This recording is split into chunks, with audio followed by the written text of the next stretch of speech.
Welcome, weary traveler, to the fading embers of a world beyond time. Tonight we journey through the chronicles of lords and legends, of gods fallen from grace and heroes consumed by darkness.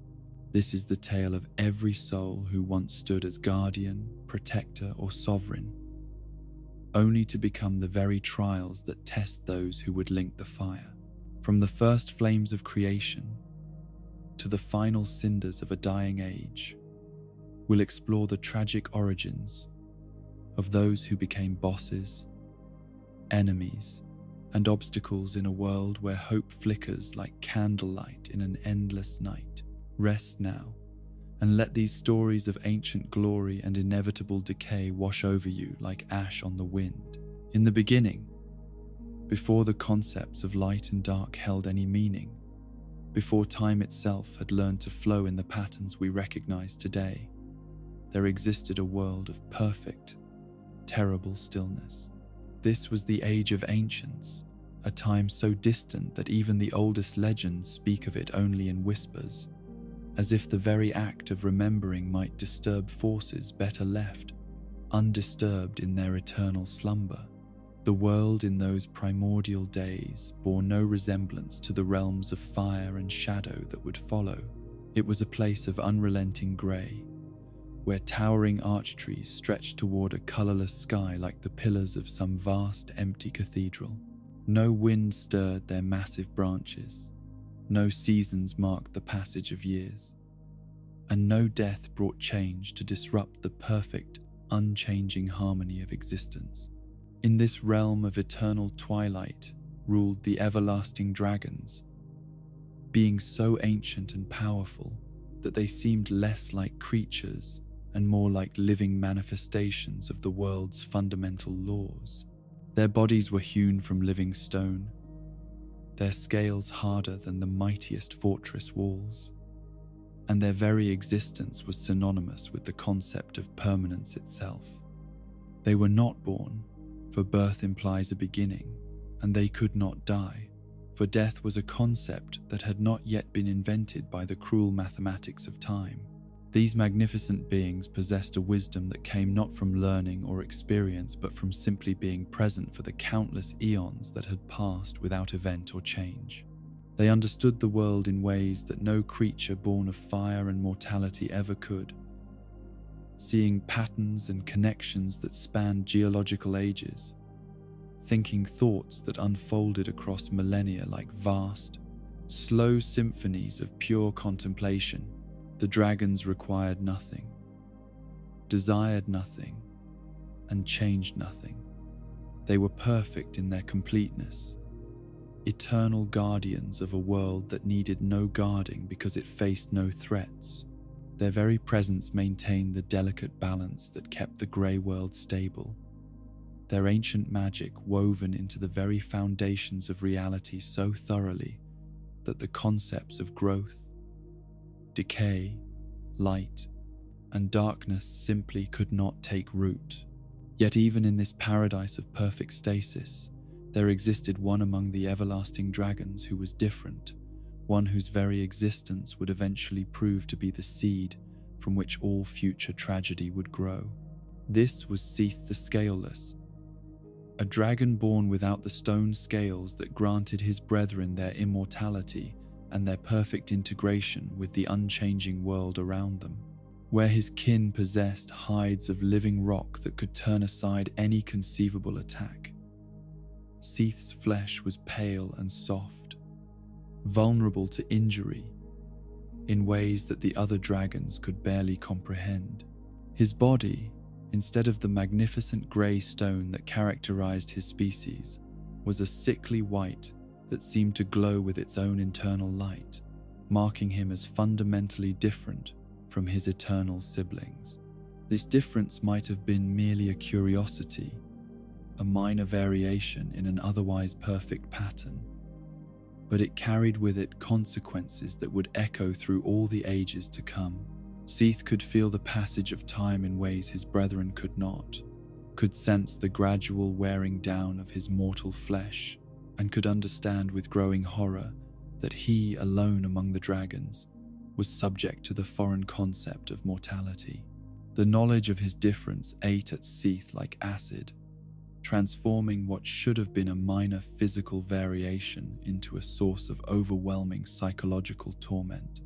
He watched his scaled brethren with growing envy and desperation, studying their perfect forms with the obsessive intensity of someone trying to unlock the secrets of immortality through sheer force of will. As the endless ages of the Age of Ancients crawled by without event or change, Seath's jealousy grew from a minor irritation into a consuming obsession that would eventually reshape his entire being.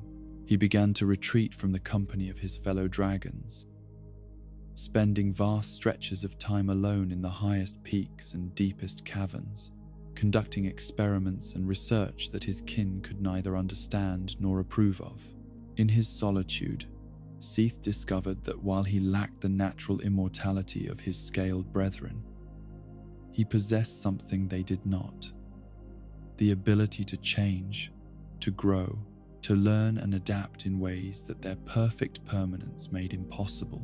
His mortal nature, which he saw as a curse, actually granted him a flexibility of thought and purpose that the eternal dragons could never achieve. This realization led Seath down increasingly dark paths of experimentation and study. If he could not possess immortality naturally, he would create it artificially. If his flesh could not match the stone hardness of dragon scales, he would find other materials that could serve the same purpose.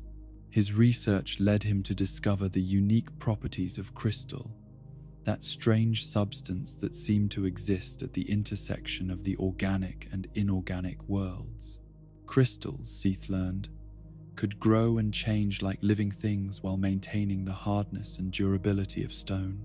More importantly, they could be shaped and molded through magical means, allowing him to create artificial scales and body modifications that might grant him the immortality he so desperately craved. His experiments grew more elaborate and more extreme with each passing century, transforming him gradually from a dragon seeking to join his brethren into something altogether new and alien. The pursuit of crystalline immortality became Seath's singular obsession, consuming not only his time and energy, but gradually warping his very nature. The crystal growths he grafted onto his body granted him a kind of immortality, but it was a cold, artificial thing that bore no resemblance to the warm, living permanence of his scaled siblings. He became something caught between dragon and mineral, neither fully alive nor truly undead, sustained by pure will and magical knowledge rather than natural vitality. Yet even as Seath's experiments grew more successful and his crystal-augmented form became increasingly powerful, the fundamental source of his torment remained unchanged. He had achieved a form of immortality, but it was an immortality born of desperate artifice rather than natural birthright. The scales he had created for himself were harder than stone and more beautiful than any natural formation, but they were still not the grey dragon scales that marked true membership in his ancient species.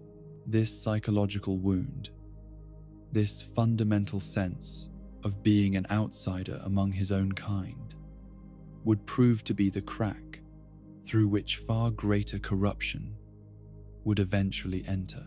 Seath's jealousy and his willingness to pursue forbidden knowledge in service of that jealousy would make him vulnerable to influences and temptations that his perfect, unchanging brethren could never even perceive. When the Age of Fire finally dawned and beings emerged who possessed the power to challenge the dragon's eternal rule, Seath alone among his kind would prove willing to betray everything he had once protected. His knowledge of crystal sorcery and his intimate understanding of dragon physiology would become weapons turned against his own species, making possible victories that should have been impossible, and forever altering the fundamental nature of reality itself. But in those ancient days, when the grey world still maintained its perfect balance, and the first flame had not yet been kindled.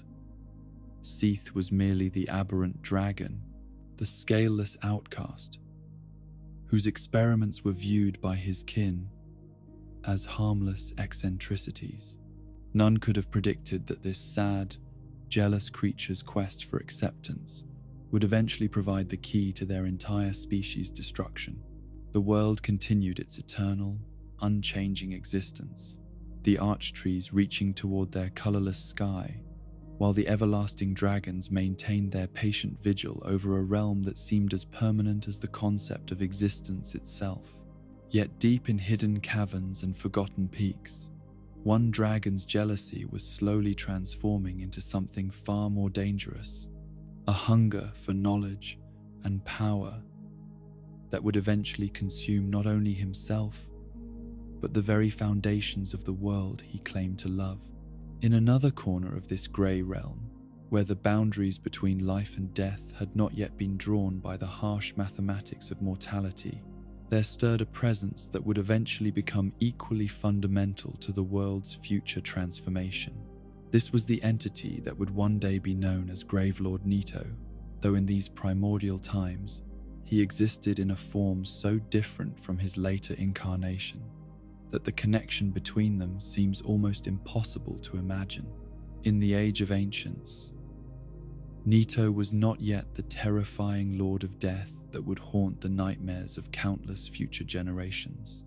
Instead, he was something more akin to a force of nature, a presence that existed at the intersection of earth and bone, stone and calcium, representing the slow processes by which the world's materials were broken down and reformed across the vast spans of geological time.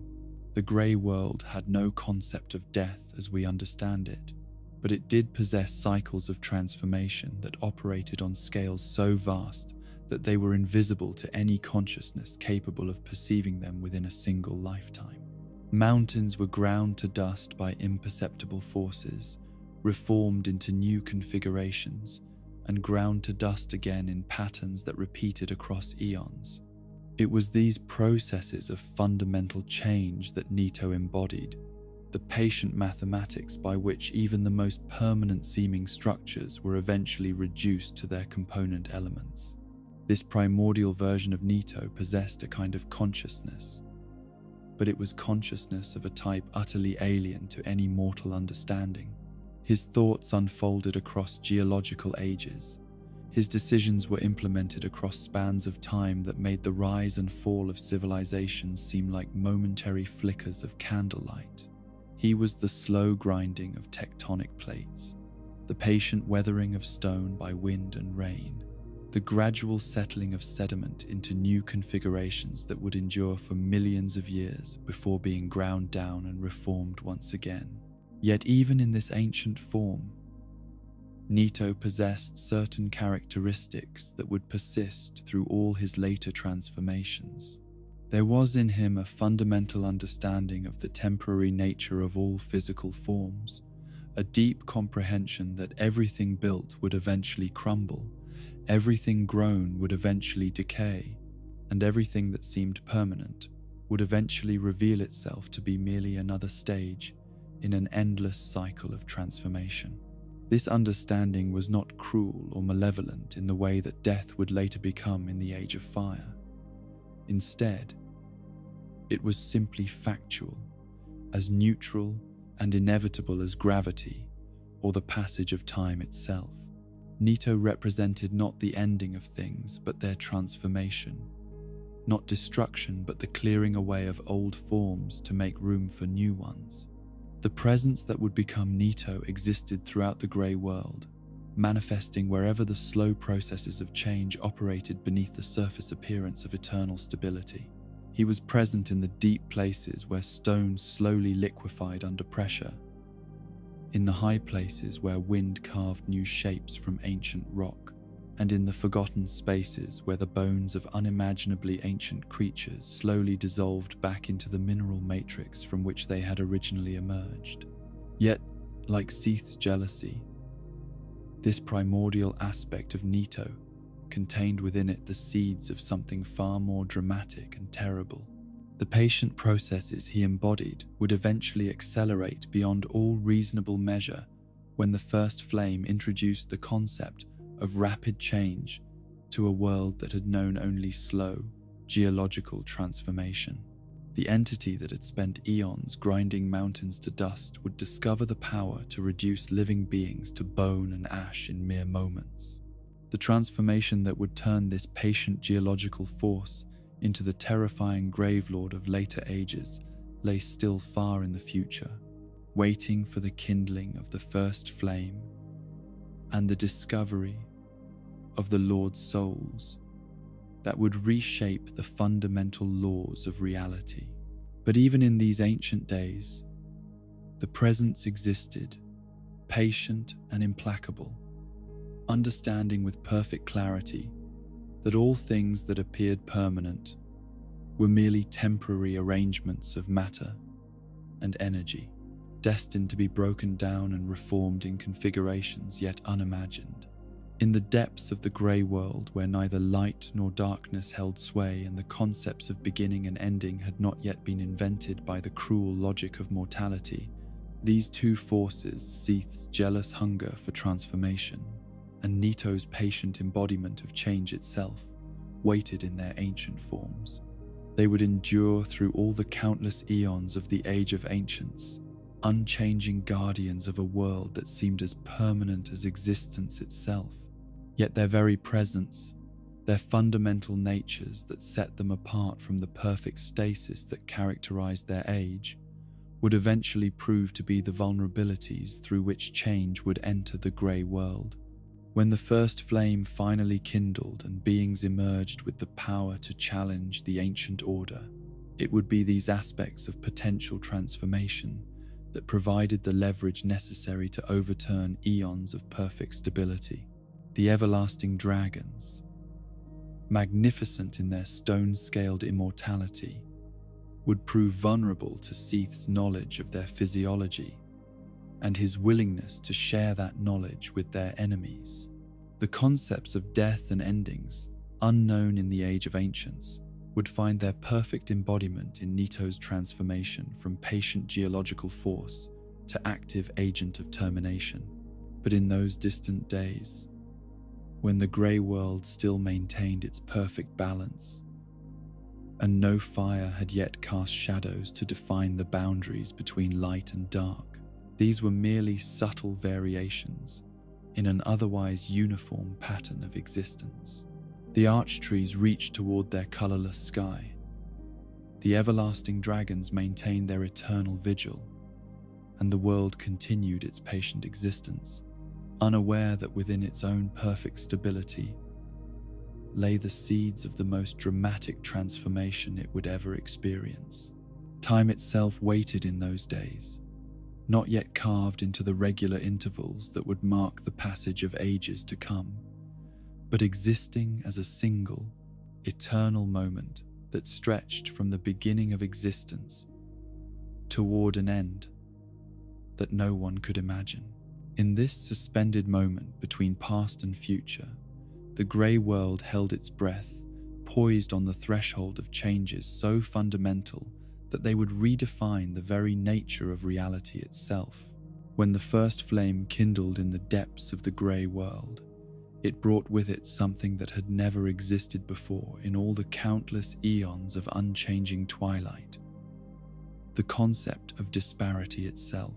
Light and shadow, heat and cold, life and death, these fundamental oppositions that would come to define all future existence, burst into being with the flame's first flickering, creating possibilities and dangers that the everlasting dragons could never have anticipated in their perfect, static wisdom.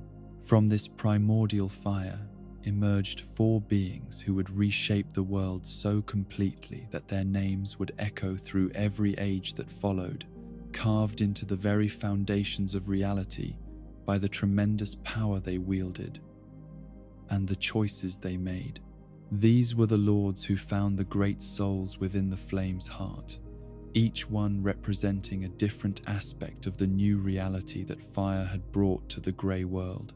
Among these four stood a figure whose light would burn brightest of all, whose glory would become the standard by which all future rulers would measure themselves, and whose ultimate fate would serve as the most tragic example of how even the noblest intentions can lead to the darkest consequences. This was Gwyn, who would become known as the Lord of Sunlight, the first king of the Age of Fire, and ultimately the architect of cycles of suffering that would persist long after his golden age had faded to ash and memory.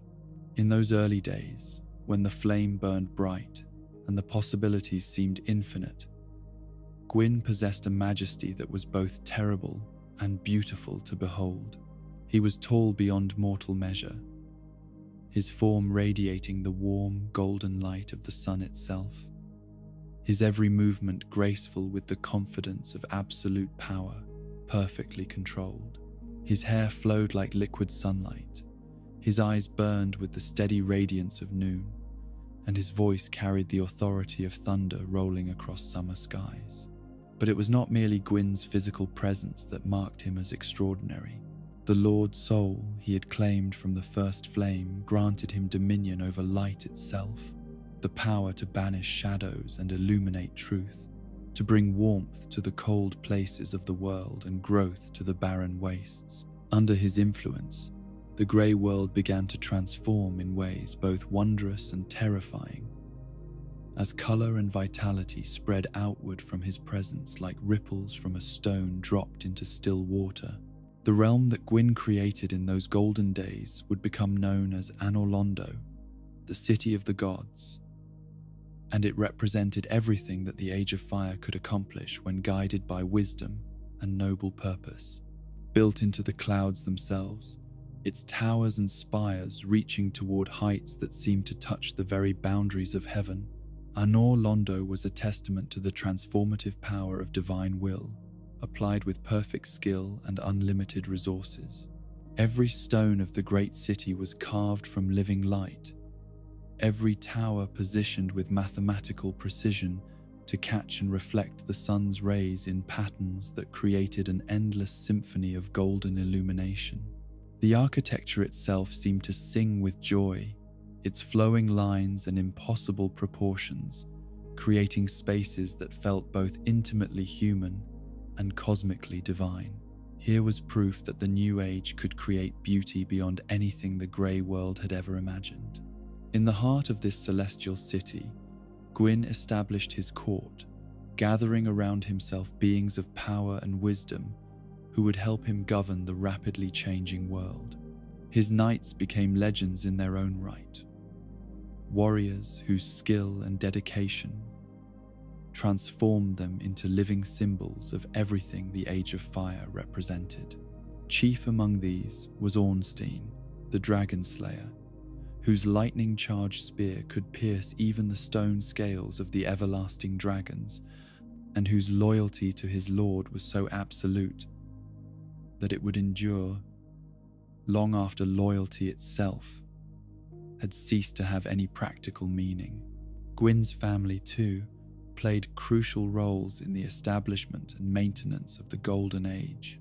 His firstborn son, whose name would eventually be struck from all records for reasons that remained shrouded in mystery and sorrow, served as his father's right hand in matters of war and conquest.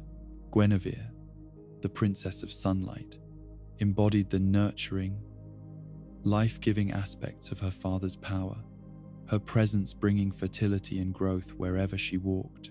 And Gwyndolin, the youngest and most enigmatic of Gwyn's children, demonstrated mastery over the moon's mysterious powers, creating illusions so perfect they could reshape reality itself.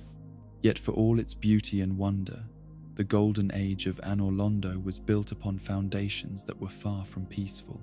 The everlasting dragons, those ancient rulers of the grey world, did not simply fade away when the flame kindled. They saw the spreading fires as an invasion, a contamination of the perfect order they had maintained for countless eons. The war that followed would be unlike anything the world had ever seen. a conflict between the old ways and the new that would reshape the fundamental laws of existence. Gwyn understood that this war was not merely a political conflict, but an existential struggle for the very nature of reality itself. If the dragons prevailed, the flame would be extinguished, and the world would return to the grey twilight of eternal stasis.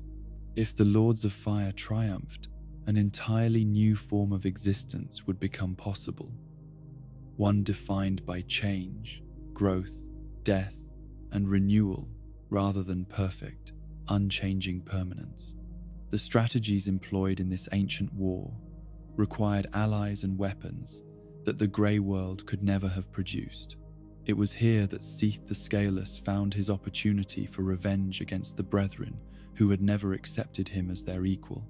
His knowledge of dragon anatomy and his understanding of their methods and weaknesses proved invaluable to Gwyn's forces, providing the intelligence necessary to turn the dragon's own perfection against them. The betrayal of Seath represented more than just military advantage. It was the first great moral compromise of the Age of Fire, the moment when noble ends were used to justify questionable means.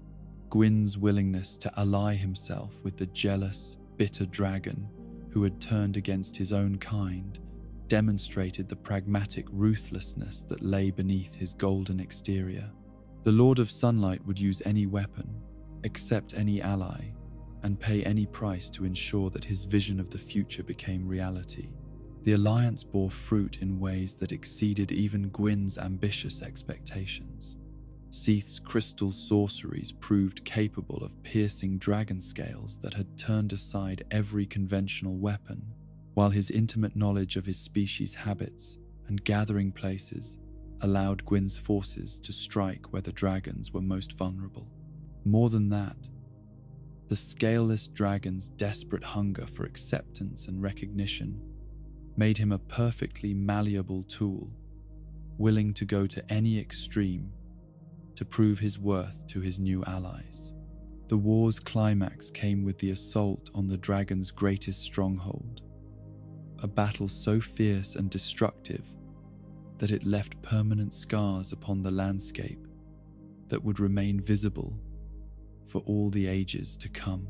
Here, in a confrontation that lasted for days and nights without pause, Gwyn himself faced the greatest of the ancient dragons in single combat, his lightning spears clashing against claws that could carve mountains and breath that could turn stone to vapor. The victory, when it finally came, was complete and absolute. The age of grey twilight and unchanging perfection ended in fire and thunder as the last of the great dragons fell to weapons powered by the first flame's inexhaustible energy. Those few dragons who survived the war were either driven into hiding in the deepest, most remote corners of the world, or transformed so completely by their exposure to fire that they became something altogether different from what they had once been. With the dragons defeated and their ancient order overturned, Gwyn stood triumphant as the undisputed ruler of a world transformed. The Age of Fire had truly begun, and under his wise guidance, it flourished beyond all expectation. Civilizations rose where only arch trees had grown before. Art and music filled the air where silence had once reigned supreme, and the concepts of progress and achievement gave meaning to lives that had previously known only endless, unchanging existence. Yet even in the moment of his greatest triumph, the seeds of Gwyn's eventual tragedy were already taking root. The Lord's soul that granted him power over light and fire was not an inexhaustible resource, but a flame that burned brightest when fed by constant fuel. As the years passed and became centuries, as the centuries accumulated into millennia, that flame slowly but inevitably began to dim. The diminishment was subtle at first, noticeable only to those who knew Gwyn most intimately and had observed the gradual changes in his radiance. His light, once steady as the noon sun, began to flicker occasionally. His warmth, previously constant as summer, developed cold spots that no amount of effort seemed able to eliminate. Most troubling of all, his perfect confidence in the rightness of his choices began to show hairline cracks, tiny fissures of doubt that grew wider with each passing year. Gwyn's reaction to these changes revealed the fundamental flaw in his otherwise noble character, an absolute unwillingness to accept that anything he had built might be temporary. The Age of Fire was not merely his political achievement, but his personal creation, the manifestation of his deepest beliefs about how existence should be ordered. To admit that it might naturally come to an end would be to acknowledge that his entire worldview had been founded on a temporary arrangement rather than eternal truth. As the flame continued its inexorable fade, Gwyn's desperation grew to match his diminishing power. He consulted with every scholar and sage in his realm, sent expeditions to the farthest corners of the world in search of solutions, and experimented with forms of magic and sorcery that would have horrified him in his younger, more confident days. Nothing seemed capable of reversing the flame's decline, and with each failed attempt, his desperation grew more obvious to those around him. The transformation of Anorlondo during this period reflected its ruler's declining state with heartbreaking accuracy. The golden light that had once filled every corner of the great city began to dim and flicker, creating shadows in places that had never known darkness. The impossible architecture that had once defied gravity through sheer divine will began to show signs of stress and settling, as if the buildings themselves were growing weary of maintaining their celestial perfection. Most painful of all was the gradual exodus of the gods and goddesses who had once made Anorlondo the center of all existence. As Gwyn's power waned, so did the influence and authority of his court. One by one, the divine beings who had once considered it an honor to serve in the city of the gods began to find reasons to travel to distant lands, to undertake long pilgrimages, or to retreat into private studies that required complete solitude. They did not abandon Gwyn out of malice or disloyalty, but rather from a kind of embarrassed pity that was perhaps even more painful than outright rejection would have been. These beings had lived for millennia in the presence of absolute divine authority, and watching that authority slowly crumble was like witnessing the death of a parent or the collapse of the fundamental laws of physics. They could not bring themselves to watch the final stages of decline, nor could they find words to comfort a being whose fall from grace was so complete and so irreversible. Gwyn's family, bound by ties deeper than mere loyalty, remained with him longer than the others, but even they could not hide their growing concern and sorrow. Guinevere, whose radiant presence had once complemented her father's light so perfectly, began to spend more and more time in distant gardens and remote chambers, as if proximity to Gwyn's fading glory caused her physical pain. His firstborn son, the great warrior whose name had been spoken with reverence throughout the realm, began to exhibit behavior so erratic and troubling that eventually drastic action would need to be taken. Only Gwendolyn, the youngest and perhaps most devoted of Gwyn's children, remained steadfast in his support of his father's increasingly desperate schemes. But even this loyalty would prove to be a double-edged gift. For Gwendolyn's mastery of illusion, magic would eventually be turned to the service of maintaining lies so elaborate and heartbreaking that they would define the final chapter of Gwyn's story. As the flame's decline accelerated and conventional solutions proved increasingly inadequate, Gwyn began to contemplate a choice so extreme and terrible that it would have been unthinkable during his days of confident power. If the flame could not be rekindled through external means, perhaps it could be sustained through the ultimate sacrifice, the offering of his own divine essence as fuel for the fires that were slowly consuming everything he had built. The idea was not entirely without precedent. The first flame had originally been kindled by unknown forces, that had sacrificed themselves completely to bring fire into the grey world. If such a sacrifice had been possible once, then surely it could be attempted again, using the power of a Lord's soul to rekindle flames that had grown dangerously dim. Yet Gwyn was not naive about what such a sacrifice would entail. To fuel the flame with his own essence would mean the complete destruction of everything he had been, the reduction of his consciousness, personality, and accumulated wisdom to mere fuel for the cosmic forces he had spent his entire existence trying to control. He would cease to exist as an individual being and become instead a component of the very flames he was trying to preserve. The decision to make this sacrifice represented both the noblest and most tragic aspect of Gwyn's character.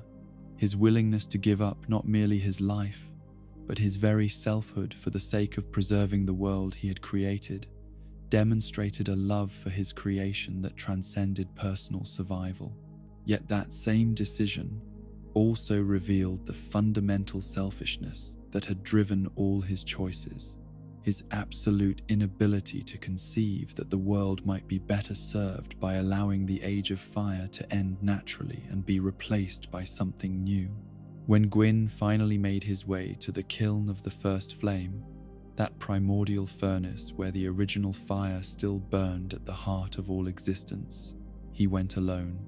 Not even his most loyal knights could be permitted to witness what he was about to do, for the knowledge of his sacrifice had to remain secret if the illusion of his continued rule was to be maintained.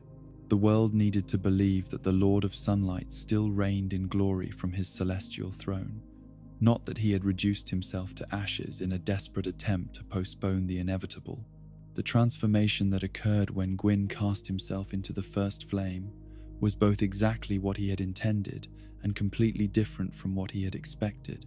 His divine essence did indeed rekindle the dying fires, providing enough fuel to sustain the Age of Fire for centuries or even millennia longer than would otherwise have been possible.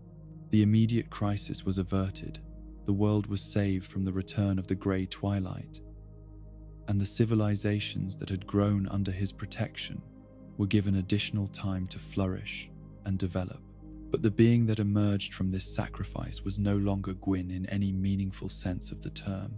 The Lord of Cinder, as this hollow remnant came to be known, possessed the memories and reflexes of the great king, but none of his wisdom, compassion, or noble purpose. It was a creature of pure instinct, driven by nothing more than the mechanical repetition of behaviors that had once had meaning and context, but now served only to maintain the basic functions necessary to keep the flame burning. The Lord of Cinder retained Gwyn's physical form, though twisted and diminished by the fires that had consumed his essence.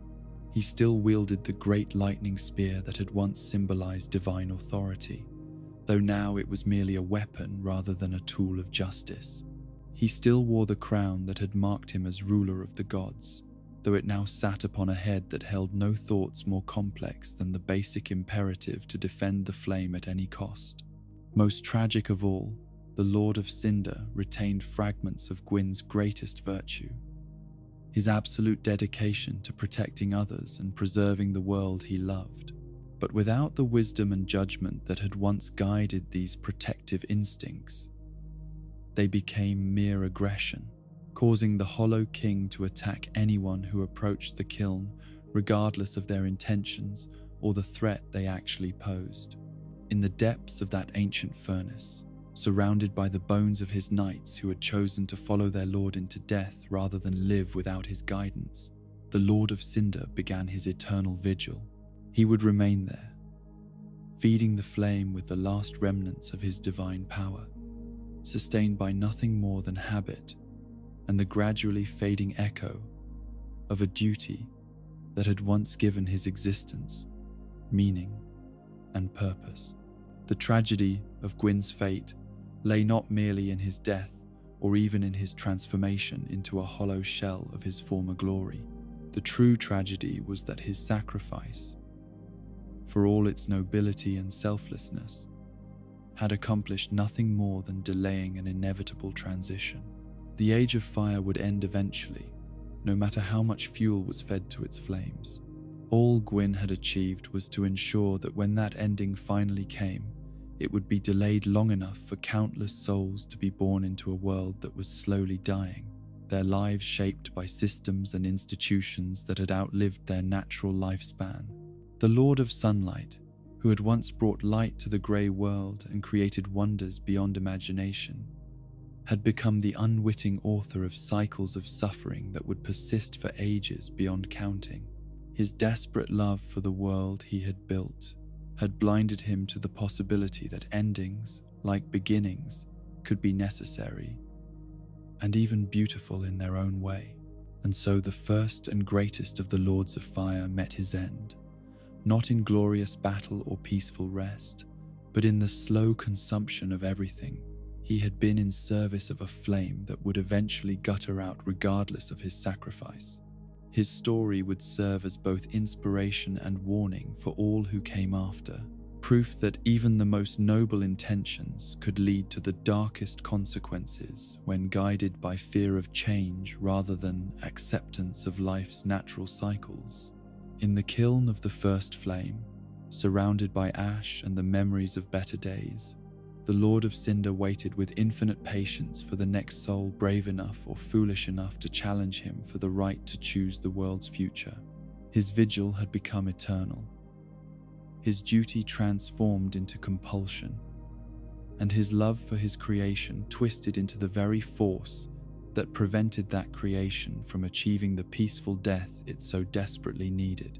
In the golden halls of Anor Londo, where divine light cast no shadows and the very stones sang with celestial harmony, there gathered around Gwyn's throne the greatest knights and champions that the Age of Fire had ever produced.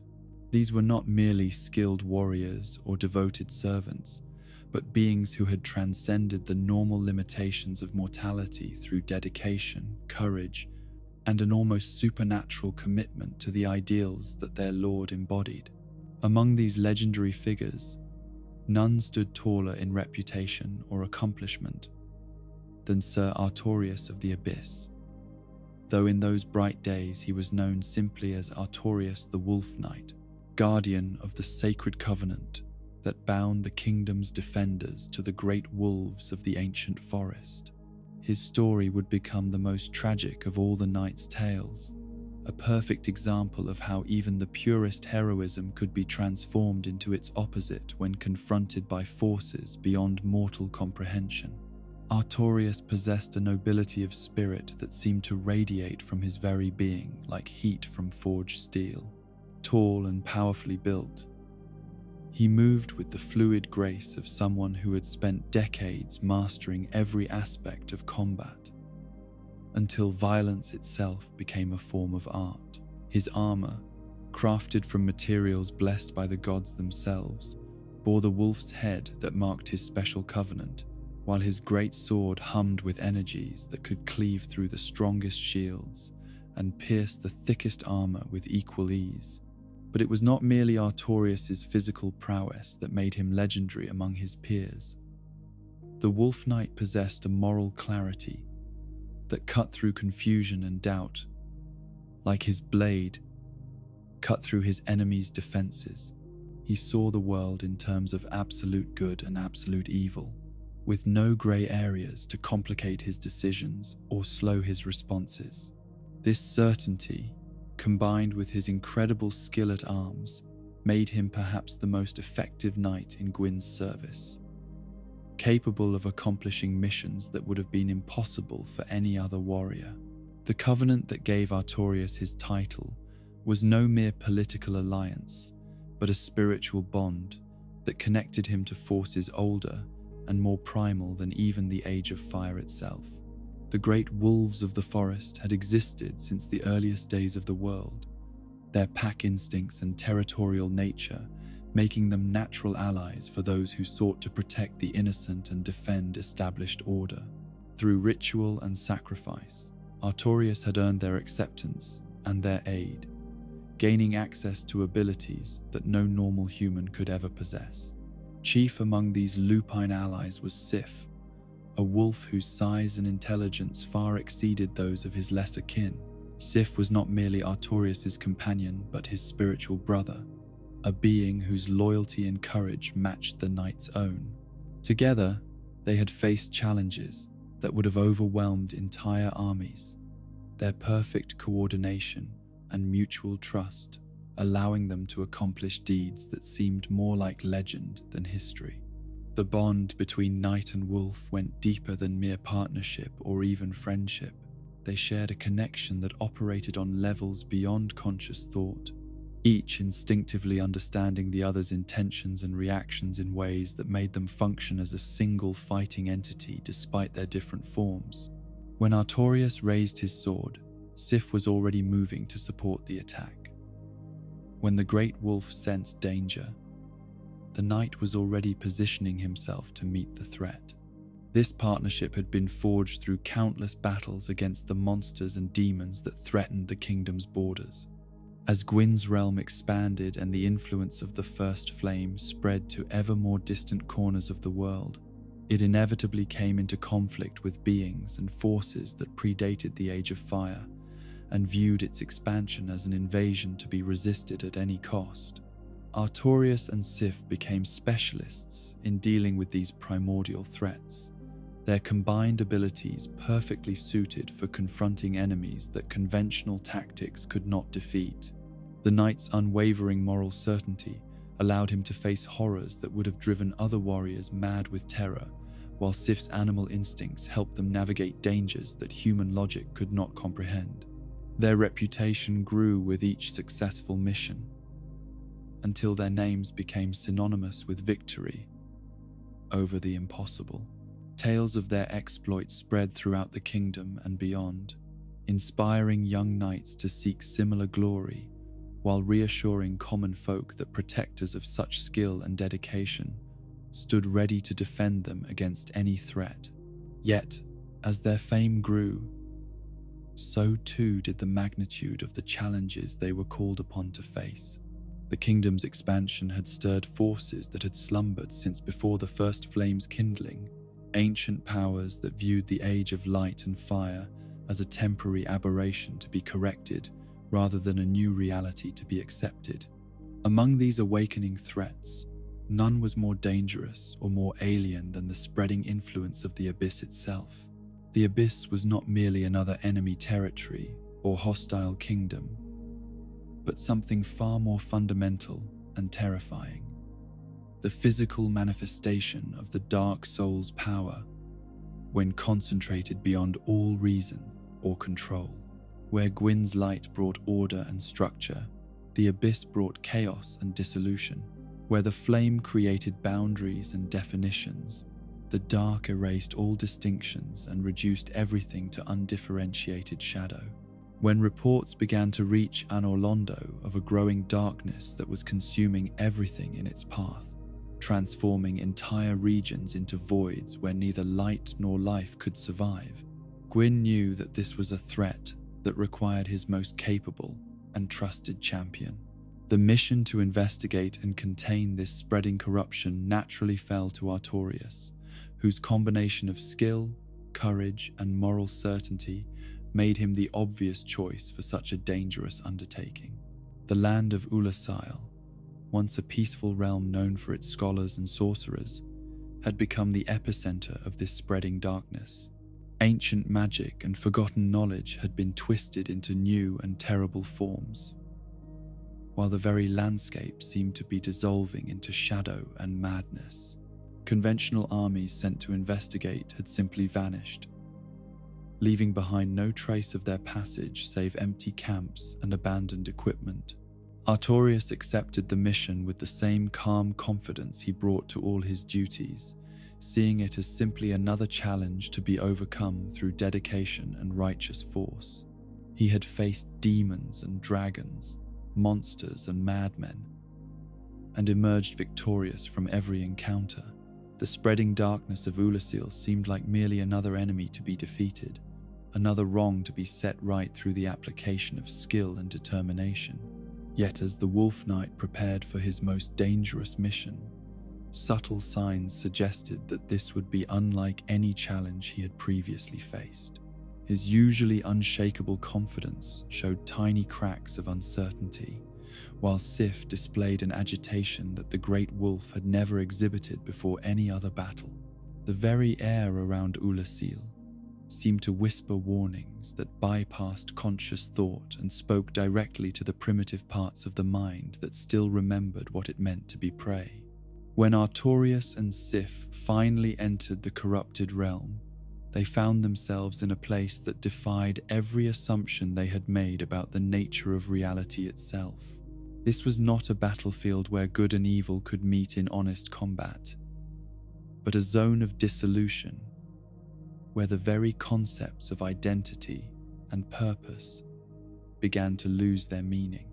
The landscape shifted constantly, paths appearing and disappearing without pattern, while the sky above writhed with darkness that seemed to possess its own malevolent intelligence. The creatures they encountered were not monsters in any conventional sense, but fragments of consciousness that had been stripped of their original forms and purposes, reduced to pure aggression and hunger, without any guiding intelligence. Fighting them was like trying to battle one's own shadow, for every attack seemed to strengthen the darkness rather than diminish it. Most disturbing of all was the gradual realization that the abyss was not merely consuming the land, but actively seeking to corrupt and transform anyone who entered its domain. The darkness whispered constantly, offering power and knowledge to those willing to abandon their previous loyalties and embrace the void that lay beneath all existence. Even Artorias, with his legendary moral certainty, could feel the insidious influence working at the edges of his consciousness. As the knight and his wolf companion pressed deeper into the heart of the corrupted realm, seeking the source of the spreading darkness so that they might strike at it directly, they began to understand the true nature of the threat they faced. This was not an invasion that could be repelled, or an enemy that could be defeated through conventional means. The abyss was entropy itself given form, the inevitable end toward which all things moved, accelerated beyond its natural pace by forces that should never have been awakened. The discovery of Manus, the primordial human whose torment had given birth to the abyss, should have provided Artorias with a clear objective and a straightforward path to victory.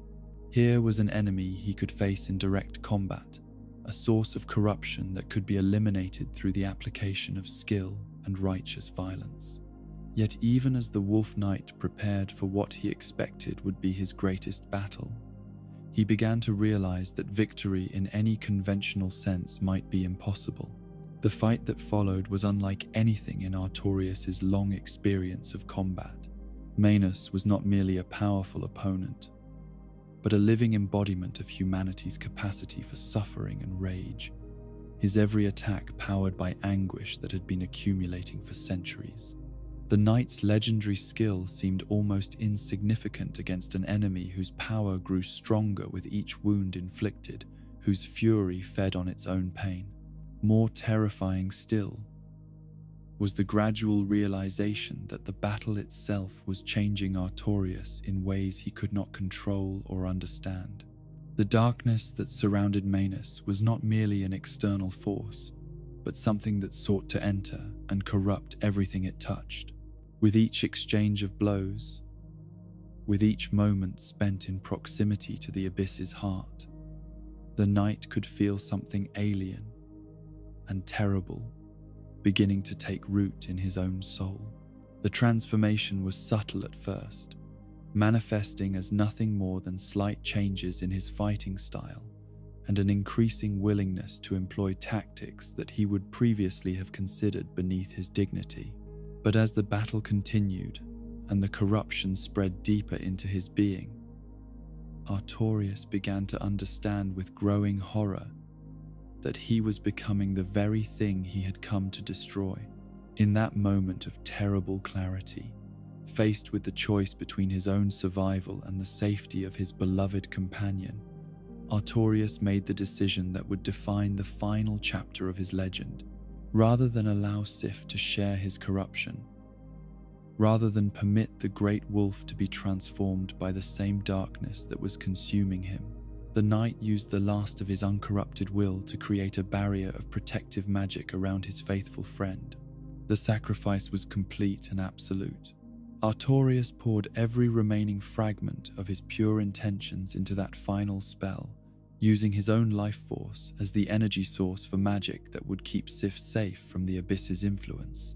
The great wolf would survive, would escape the corrupted realm with knowledge of what had transpired. But the knight himself would be lost forever to the darkness he had sought to banish. The being that emerged from that final confrontation was no longer Artorias in any meaningful sense, though it retained his form, his skills, and his memories.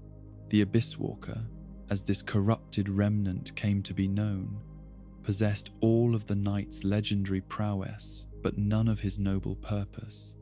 It was a creature of pure aggression and madness, driven by instincts that had been stripped of their moral context and reduced to mechanical repetition of behaviors that no longer served any coherent goal. Yet, even in his corrupted state, echoes of Artorias' original nobility remained visible to those who knew how to look for them. His fighting style retained traces of the honor and discipline that had once defined his approach to combat. His equipment, though tainted by darkness, still bore the symbols of his covenant with the wolves. Most tragically of all, his behavior suggested that somewhere in the depths of his transformed consciousness, he still believed he was fighting for a righteous cause. The legend that grew up around Artorias' sacrifice bore little resemblance to the tragic reality of what had actually occurred. The kingdom needed heroes, not cautionary tales, and so the official accounts spoke of a great victory won at terrible cost, rather than a noble soul's corruption and fall. The Wolf Knight was remembered as the Abyss Walker who had ventured into darkness and emerged triumphant, his name becoming synonymous with the kind of heroic sacrifice that the Age of Fire demanded from its greatest champions. This false legend served multiple purposes for those who created and maintained it. It provided inspiration for future knights who might be called upon to face similar challenges, while simultaneously concealing the truth that even the greatest heroes could be corrupted by forces beyond their control. Most importantly, it helped maintain the illusion that the kingdom's expansion and the flame's influence were unquestionably good things, rather than processes that inevitably came into conflict with powers that predated and possibly surpassed them. Meanwhile, in the throne room of Anor Londo, two other legendary figures maintained their own eternal vigil, their story representing a different but equally tragic example of how duty and devotion could become prisons rather than sources of meaning and purpose. These were Ornstein the Dragon Slayer and Executioner Smaug, the greatest of Gwyn's knights and the most feared enforcer of divine justice, bound together by circumstance and obligation into a partnership that neither had chosen, but both had learned to endure. Ornstein stood as perhaps the finest example of everything the Age of Fire could produce in terms of noble knighthood. His mastery of lightning magic was so complete that he could channel the very thunderbolts of the gods through his ornate spear, while his speed and agility allowed him to move across the battlefield like living electricity. His golden armor, crafted to resemble the dragons he had spent his career hunting and slaying, served as both protection and symbol of his greatest achievements. The captain of Gwyn's knights had earned his position through a combination of skill, intelligence, and unwavering loyalty that set him apart even among the legendary warriors who served the Lord of Sunlight. His tactical genius had won battles that should have been impossible, while his personal courage had inspired countless others to feats of heroism that exceeded their normal capabilities. In a realm filled with extraordinary beings, Ornstein was acknowledged as truly exceptional. Yet for all his accomplishments and recognition, Ornstein's life had become defined by a duty that grew more meaningless with each passing year. As Gwyn's power faded and the other gods gradually abandoned Ain Orlando for distant lands and private concerns, the Great Knight found himself tasked with maintaining an increasingly elaborate illusion of divine presence and authority. The Princess Guinevere, who sat upon the throne and dispensed blessings to pilgrims, was not the real daughter of Gwyn, but a magical projection created by Gwyndolin's mastery of illusion sorcery. The golden light that filled the Great Hall was not the natural radiance of divine presence, but artificial illumination designed to hide the growing shadows that crept through the abandoned city. Even the sense of purpose and meaning that had once made Ornstein's service feel like the highest possible calling was gradually revealed to be nothing more than an elaborate performance maintained for the benefit of visitors who still believed in the kingdom's former glory. Beside Ornstein stood his reluctant partner, a figure whose presence in the throne room served as a constant reminder of the moral compromises that even the most noble institutions sometimes required. Executioner Smo was everything that Ornstein was not. Crude where the Dragon Slayer was refined, massive where his partner was agile, brutal where Ornstein sought to minimize unnecessary suffering. Smuv's origins lay not in the noble traditions of knighthood, but in the practical necessities of maintaining order in a realm where divine authority was increasingly challenged by those who questioned the god's right to rule. His methods were effective, but horrifying. His reputation built on a willingness to employ violence and intimidation in ways that more scrupulous knights found distasteful or even immoral. The executioner's desire to join the ranks of Gwyn's knights had been repeatedly rejected, not because he lacked the skill or courage necessary for such service, but because his fundamental nature was incompatible with the ideals that knighthood was supposed to represent.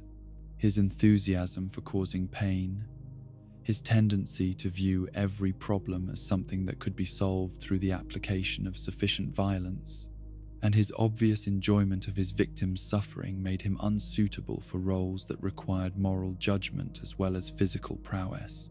Yet, as the kingdom's situation grew more desperate, and conventional solutions proved inadequate, even these objectionable qualities began to seem like assets rather than liabilities. Smuff's willingness to do things that more noble knights could not bring themselves to consider made him valuable in ways that his superiors preferred not to acknowledge publicly. His partnership with Ornstein was not a recognition of equality, but a practical arrangement that allowed the kingdom to benefit from his capabilities while maintaining the fiction that such methods were aberrations rather than policy. The relationship between these two disparate figures was complex and painful for both participants.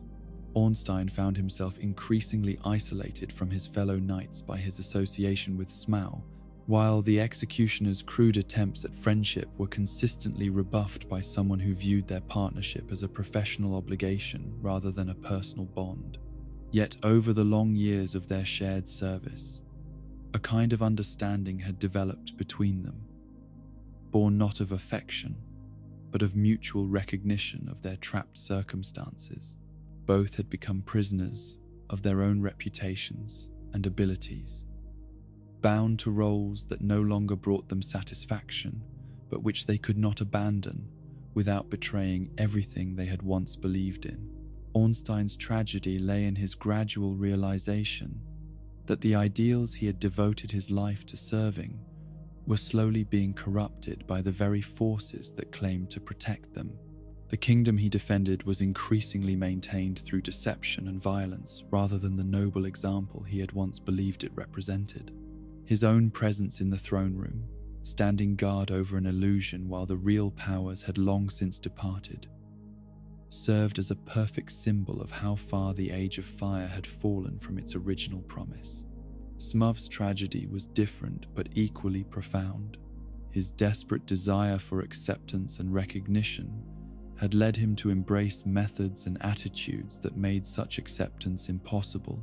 creating a cycle of rejection and increasing brutality that only served to confirm others' worst opinions of him. His partnership with Ornstein represented the closest he would ever come to achieving his dreams of knighthood. But it was a hollow victory that brought neither satisfaction nor genuine respect. Together, these two figures maintained their vigil in the empty halls of Anor Londo, their presence serving as both protection for Gwendolyn's illusions and testament to the loneliness and compromise that had come to define the kingdom's final years. They were guardians of a lie that everyone involved knew to be false, protectors of a system that had outlived its purpose and meaning. Their story, like that of Artorias, illustrated the tragic consequences of absolute devotion to ideals that were themselves flawed or temporary. The Age of Fire had produced heroes of incredible courage and dedication, but it had also trapped them in roles and obligations that ultimately served to prolong suffering rather than prevent it. The very qualities that made these knights admirable, their loyalty, their sense of duty, their willingness to sacrifice everything for the greater good, had become the chains that bound them to a cause that no longer deserved their devotion. In the end, all three of these legendary figures would meet their fate at the hands of those they had once served, their corrupted or hollow forms, presenting challenges that future heroes would need to overcome in order to progress toward their own confrontations with the dying flame. Their transformations from protectors to obstacles served as perfect metaphors for the larger transformation of the Age of Fire itself, from a time of hope and possibility to an era of decline and desperate preservation of systems that had outlived their natural lifespan. In the deepest foundations of the world, where the very stones wept with moisture that had never known sunlight, and corridors stretched into darkness so complete that even the gods' radiance could not penetrate its depths, there existed a place that served as both sanctuary and prison for the most cursed souls in all of existence. This was the Northern Undead Asylum, a fortress built not to keep enemies out, but to contain those unfortunate beings whose very presence had become a threat to the natural order of the world. The curse of undeath had begun to spread through the kingdoms of men like a plague that defied all conventional understanding of disease and contamination.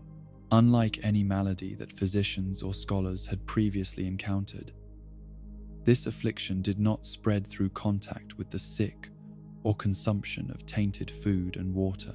Instead, it seemed to strike according to principles that followed no discernible pattern, claiming victims from every social class, every profession, every corner of the realm without regard for their virtue, their health, or their proximity to other sufferers.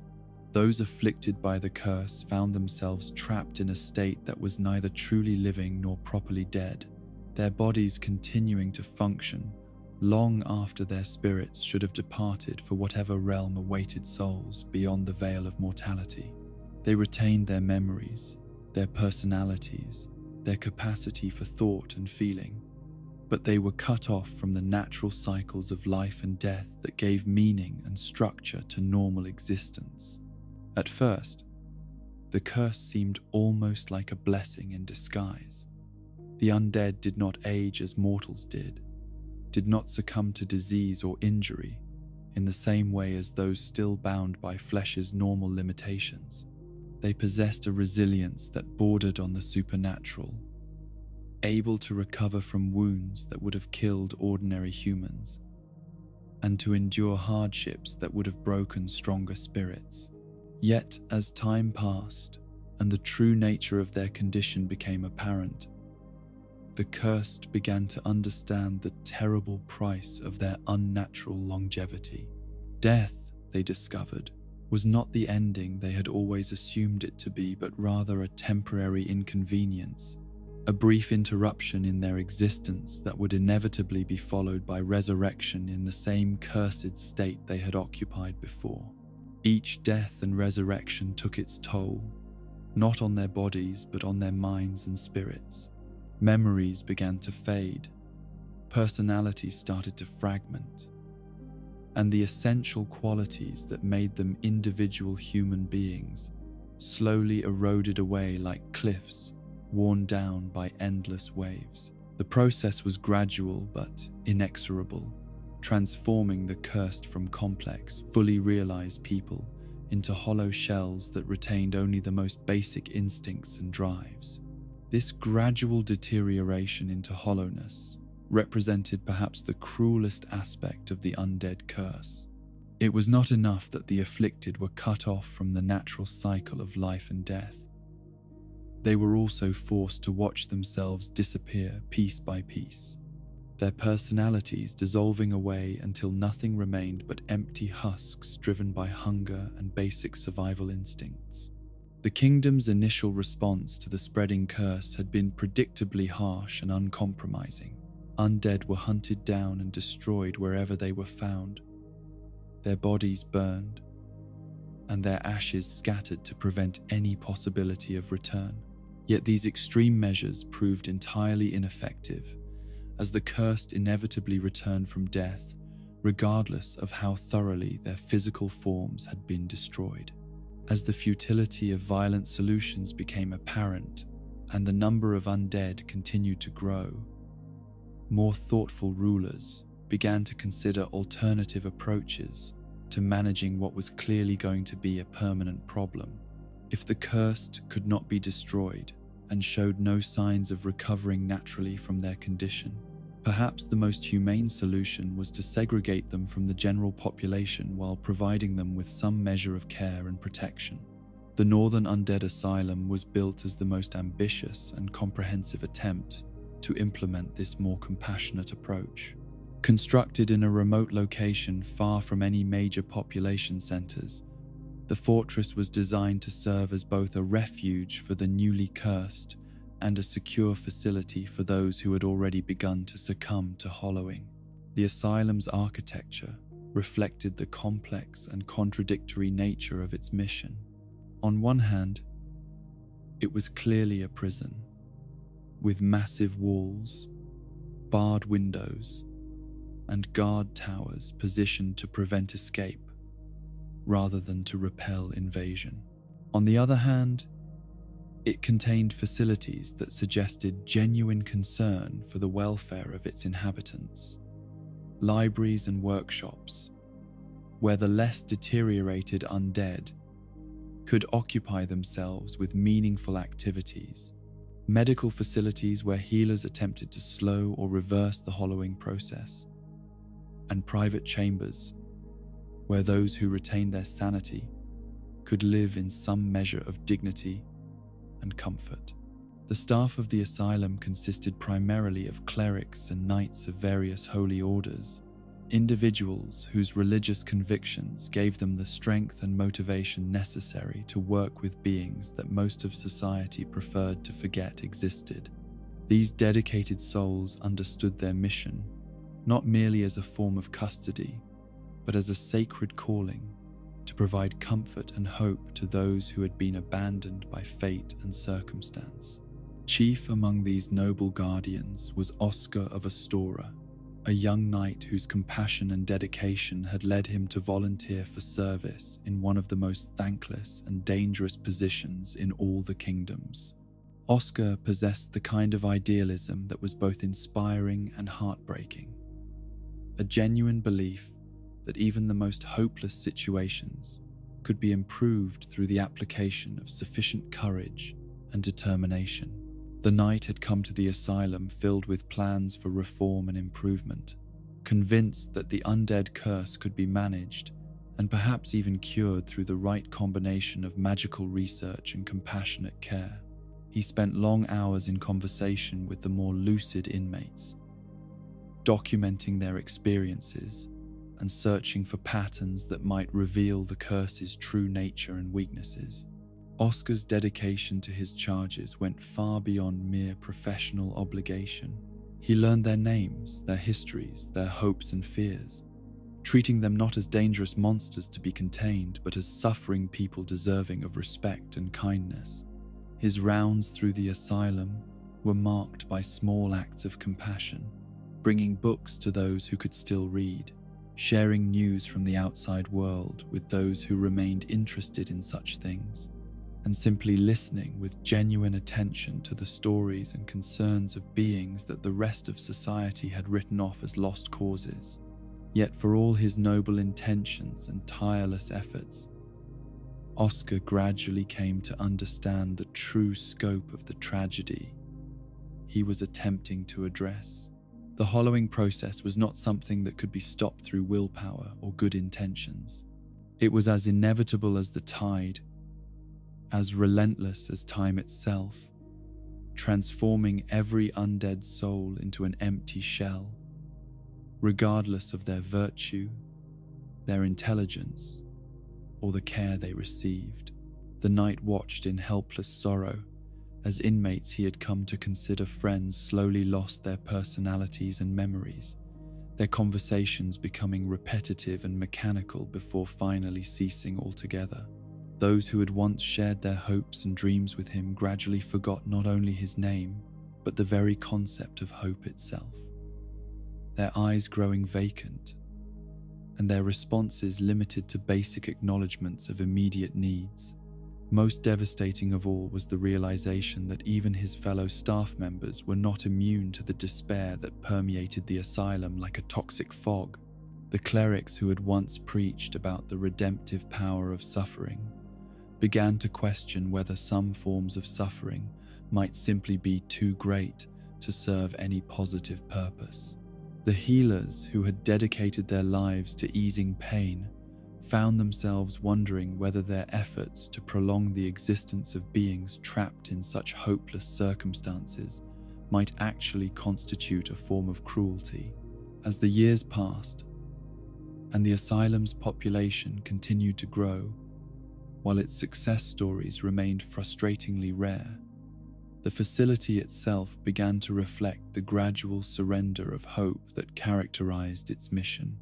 Maintenance became increasingly sporadic, as staff members found it harder to justify investing effort in improvements that would ultimately serve only to make a hopeless situation marginally more comfortable. The libraries fell into disuse as fewer inmates retained the ability to read or concentrate on complex ideas. The workshops were abandoned when the products of undead labor proved too disturbing for outside purchasers to accept. Even the medical facilities were gradually converted to simple storage areas as it became clear that no amount of conventional healing could address the fundamental spiritual damage that undeath inflicted upon its victims. The transformation of the asylum from a place of hope to a mere warehouse for the cursed was overseen by a being whose own story perfectly illustrated the institution's tragic evolution. The asylum demon had not always been the monstrous guardian that would eventually terrorize the facility's corridors, but had once been something altogether different and far more benevolent.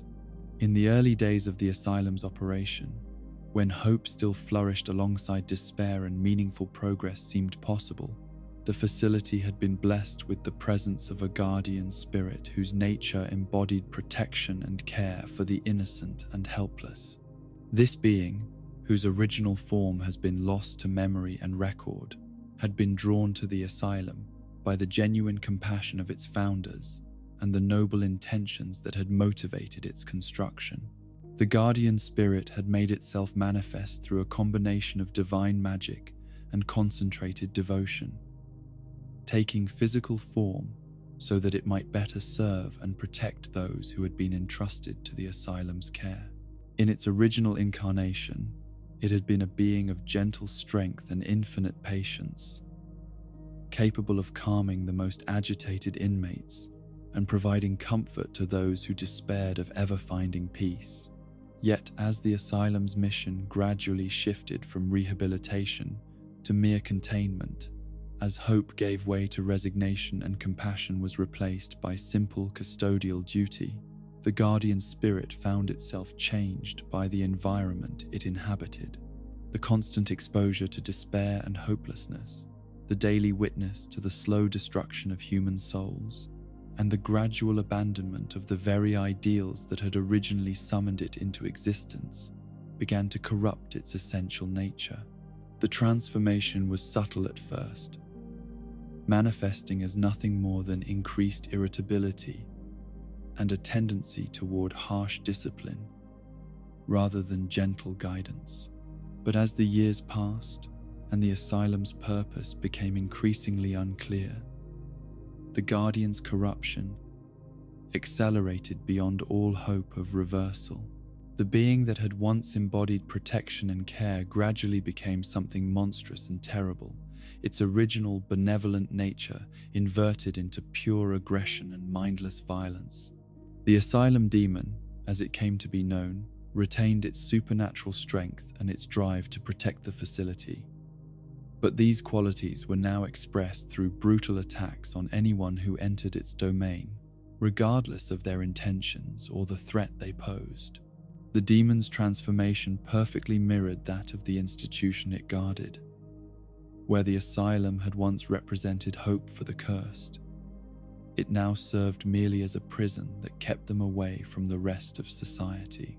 Where the Guardian had once embodied compassionate protection, it now offered only mindless violence that made no distinction between friend and enemy. Yet even in its corrupted state, traces of the demon's original nature could still be perceived by those who knew how to look for them. Its attacks, while devastating and seemingly random, followed patterns that suggested it was still attempting to fulfill its protective function, even though that function had been perverted beyond all recognition. It remained within the asylum's walls, never venturing into the outside world no matter how empty and abandoned the facility became, as if some fragment of its original purpose still compelled it to guard what had been entrusted to its care. The final abandonment of the Northern Undead Asylum came not through any dramatic catastrophe or official decree, but through the simple recognition that its original mission had become impossible to fulfill. As Oscar and the other dedicated staff members either died in service or were transferred to positions where their efforts might accomplish more tangible good, the facility gradually emptied of everyone except its undead inmates and their monstrous guardian. The cursed, who remained trapped within the asylum's walls, found themselves in a situation that was simultaneously more and less free than what they had experienced under active management. They were no longer subject to the well-intentioned but ultimately futile attempts at treatment that had characterized the facility's early years, but they were also cut off from any possibility of meaningful interaction with the outside world. Some of the inmates, particularly those who had retained enough of their original personalities to understand their situation, found a kind of peace in this abandonment. Free from the false hope that had once made their condition seem temporary and curable, they were able to accept their fate and find whatever small satisfactions were still available to them in their cursed existence. Others, however, were driven to new depths of despair by the isolation and abandonment. These unfortunates threw themselves repeatedly against the asylum's doors and walls, their hollow moans echoing through the empty corridors as they sought escape from a prison that had become synonymous with hopelessness itself. It was into this atmosphere of despair and abandonment that Oscar of Astora would eventually return, his own story having taken turns that no one could have predicted during his idealistic early days of service. The knight who had once believed that compassion and dedication could overcome any obstacle had learned through bitter experience that some problems were simply too large and too fundamental to be solved through individual effort, no matter how noble or determined. Yet even in the face of seemingly insurmountable tragedy, Oscar retained enough of his original idealism to believe that meaningful action was still possible, that individual choices could still matter even in circumstances that seemed to render all choice meaningless. His final act of service to the asylum and its inmates would be both an acknowledgement of defeat and a gesture of hope, a recognition that sometimes the greatest kindness lies not in prolonging suffering, but in providing the tools necessary for others to choose their own paths forward. The keys Oscar would eventually leave for a future undead to find represented more than mere physical objects that could unlock doors and cells. They symbolized the possibility of choice itself, the chance for even the most cursed and abandoned souls to determine their own fate, rather than simply accepting whatever circumstances had imposed upon them. In the depths of the northern undead asylum, surrounded by the hollow moans of the forgotten and the heavy footsteps of a guardian transformed into a monster, Oscar's final vigil represented the last flickering ember of the noble intentions that had once made such institutions possible. His presence served as a bridge between the asylum's hopeful past and its despairing present, a reminder that even in the face of absolute defeat, the human capacity for compassion and sacrifice could still find ways to express itself meaningfully. The story of the asylum and its transformation from sanctuary to prison served as a perfect microcosm of the larger tragedy that had befallen the Age of Fire itself. Like the kingdom it was meant to serve, the facility had been founded on noble principles and high ideals, only to discover that good intentions were insufficient protection against the corrosive effects of time and the fundamental contradictions built into its mission.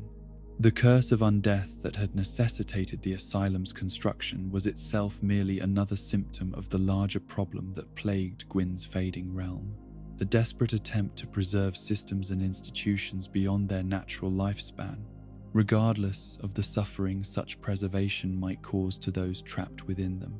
Just as the Lord of Sunlight had sacrificed himself to maintain an age of fire that should have been allowed to end naturally, the asylum staff had dedicated themselves to managing a problem that might have been better addressed through acceptance and adaptation, rather than containment and attempted cure. In the end, both the asylum and the kingdom it served became monuments to the tragic consequences of refusing to accept change and impermanence as natural and necessary aspects of existence. Their ruins would serve as warnings to future generations about the dangers of allowing duty and tradition to override compassion and wisdom, while their abandoned halls echoed with the hollow moans of those who had paid the price for their rulers' inability to let go of the past. In the celestial heights of Anor Londo, where golden spires pierced the very fabric of heaven and divine light painted every surface with the warm radiance of eternal noon, there ruled in the final days of glory a figure whose existence embodied both the greatest beauty and the most profound tragedy that the Age of Fire had ever produced. This was Gwyndolin, the Dark Sun, youngest child of Gwyn, the Lord of Sunlight, whose very nature seemed to contradict every assumption about divine perfection and paternal love. From the moment of his birth, Gwyndolin had been marked as different from his illustrious siblings in ways that went far beyond mere personality or temperament. Where Guinevere radiated the warm, nurturing light of the sun at its most benevolent, and the firstborn son had embodied the fierce, conquering fire of lightning and war, Gwyndolin's essence was tied to forces far more mysterious and ambiguous: the pale light of the moon and the subtle arts of illusion that thrived in the spaces between truth and deception. The circumstances of Gwyndolин's unusual nature were rooted in prophecies and divine influences that predated his birth by centuries, ancient predictions that spoke of a child who would bridge the gap between light and darkness, between the masculine solar principle that his father represented and the feminine lunar mysteries that had been largely absent from the pantheon of fire. These prophecies, interpreted by scholars and seers, whose wisdom was measured in millennia, suggested that such a child would possess abilities crucial to the kingdom's survival during its darkest hours. Acting upon these mystical pronouncements with the same decisive authority he brought to matters of war and statecraft, Gwyn had made the extraordinary decision to raise his youngest son as a daughter, clothing him in the garments of femininity and training him in the arts traditionally associated with goddesses rather than gods. This was not mere symbolic gesture, but a fundamental shaping of identity that would affect every aspect of Gwyndolin's development and future role in the divine hierarchy. The decision was unprecedented in the annals of divine parentage, representing a degree of intervention in natural development that would have been controversial even if its practical necessity had been more widely understood.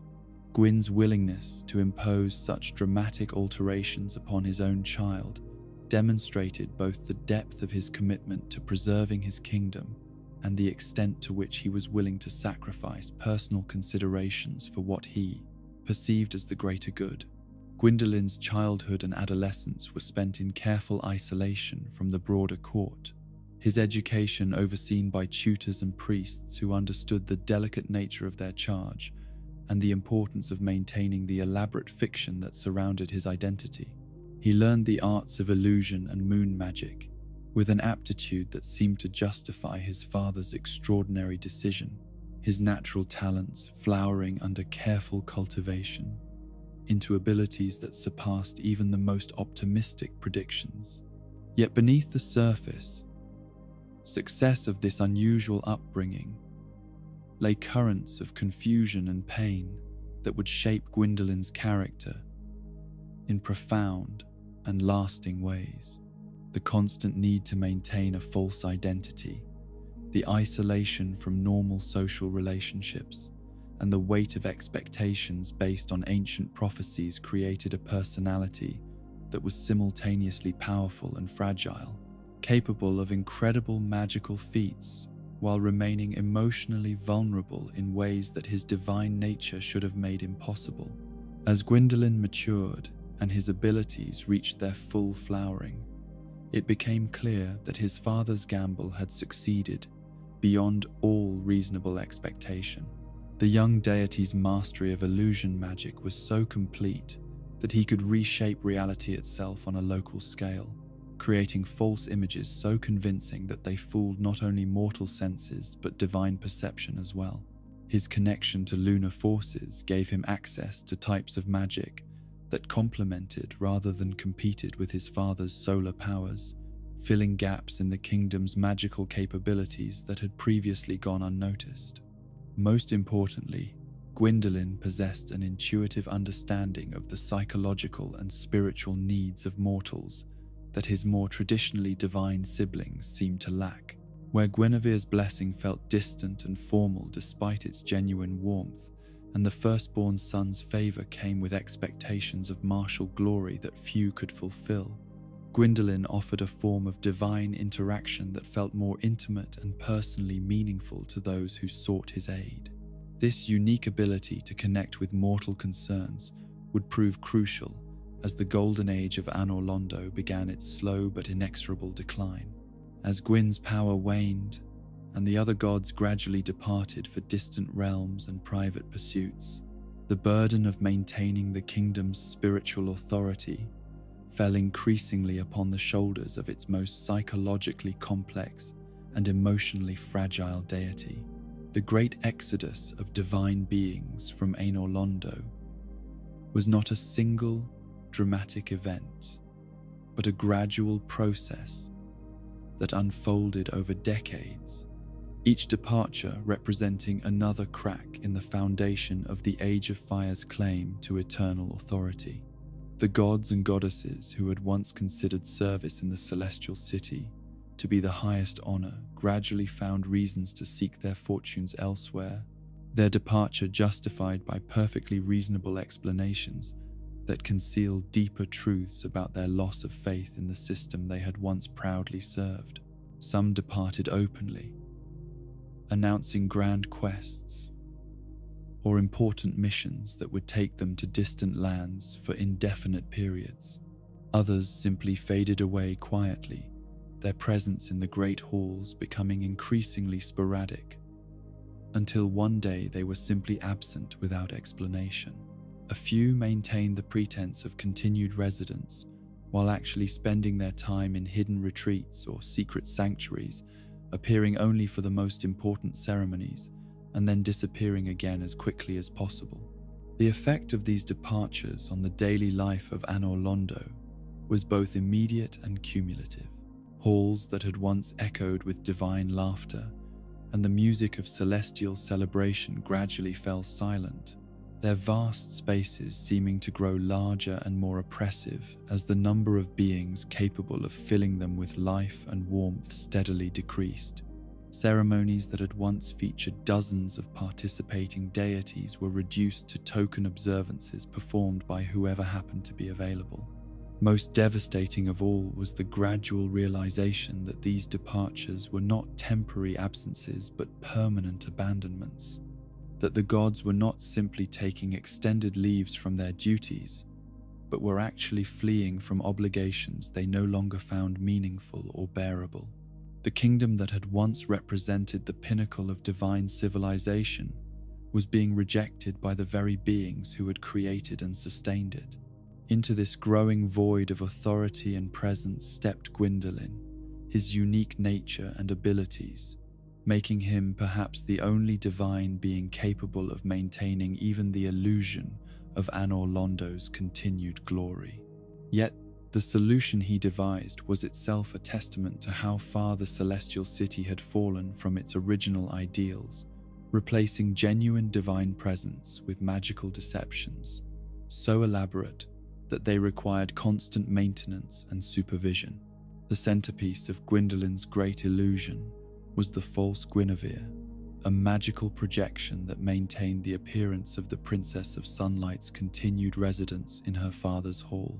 This was not a simple visual trick, but a complex magical construct that could interact with visitors in ways that seemed entirely natural and spontaneous, dispensing blessings and guidance with all the warmth and wisdom that the real Guinevere had once provided. The creation and maintenance of this illusion required Gwyndolin to study his sister's mannerisms and speech patterns with obsessive thoroughness, learning to mimic not only her appearance and voice, but her entire personality and approach to divine rulership. He became, in effect, an actor playing the role of his own sister, his performance so convincing that even those who had known the real Guinevere found it difficult to detect the substitution. But the false princess was only the most visible aspect of a much larger deception that extended to every corner of the celestial city. The golden light that bathed Anor Londo's halls was artificially maintained through complex arrangements of mirrors and magical amplification, creating the illusion of eternal noon, even as the true source of that light gradually faded. The sense of divine presence that visitors experienced was carefully orchestrated through subtle applications of illusion, magic that affected perception and emotion rather than mere visual appearance. Most elaborate of all were the phantom inhabitants that Gwyndolin created to populate the otherwise empty halls and courtyards of the great city. These magical constructs appeared to be the servants, guards, and courtiers that had once made Anor Londo feel like a living, breathing center of civilization, their presence creating the impression that the celestial city remained as populated and active as it had been during its golden age. The psychological toll of maintaining such an elaborate deception began to manifest itself in Gwyndolin's behavior and demeanor within months of the illusion's implementation. The constant need to monitor and adjust multiple layers of magical effects, combined with the emotional strain of impersonating his absent sister for hours at a time, pushed his mental and spiritual resources to their absolute limits. The loneliness was perhaps the most crushing aspect of his situation. Surrounded by illusions of his own creation, attended by phantoms that existed only through his will, Gwyndolin found himself in the unique position of being simultaneously the ruler of a great city and the only real inhabitant of an elaborate stage set. His interactions with visitors provided some relief from this isolation, but even these encounters were constrained by the need to maintain his various deceptions. The irony of his situation was not lost on Gwyndolin himself. His mastery of illusion magic, the very ability that made him uniquely qualified to preserve some semblance of Anor Londo's former glory, also trapped him in a prison of false appearances that grew more elaborate and more confining with each passing year. He had become simultaneously the kingdom's savior and its prisoner, maintaining a lie so important that abandoning it would mean accepting the complete collapse of everything his family had built. The few visitors who possessed the magical sensitivity or divine heritage necessary to perceive the true nature of Gwendolyn's illusions often found themselves more disturbed by the reality than they had been by any fears they might have harbored about Anor Londo's decline. The sight of a single deity maintaining an entire civilization through sheer force of will and magical skill was both inspiring and terrifying, a testament to divine power that also served as an indictment of the system that had made such desperate measures necessary. Among these perceptive observers were members of the Silver Knights, the elite guards who had once served as Gwyn's personal protectors, and who now found themselves in the strange position of being complicit in their dead lord's son's elaborate charade. These knights, whose loyalty and dedication had once been focused on protecting real divine beings from genuine threats, now spent their time maintaining the security of a theatre performance whose only audience consisted of pilgrims and seekers who had no idea they were watching an elaborate play. The Silver Knights themselves had undergone their own transformation during the long years of Anor Londo's decline, their original purpose and identity slowly eroded by the changing nature of their duties and the gradual realization that they were no longer protecting anything of genuine substance. Once among the most elite warriors in all of creation, renowned for their skill, honor, and unwavering dedication to their divine charges, they had been reduced to props in Gwendolyn's theatrical production. Their patrol routes through the empty halls and abandoned courtyards of the celestial city had become ritualistic rather than practical, serving no genuine security purpose, but maintaining the appearance of vigilant protection that visitors expected to see. Their interactions with pilgrims and diplomats were carefully scripted performances designed to reinforce the illusion of normalcy rather than genuine expressions of their personalities or beliefs. Most tragic of all was their gradual transformation from thinking, feeling individuals into hollow automatons that went through the motions of their duties without any real understanding of why such duties were necessary or what they were supposed to accomplish. The constant exposure to Gwendolyn's illusion magic, combined with the psychological stress of maintaining false appearances for decades, had slowly eroded their sense of individual identity and personal agency.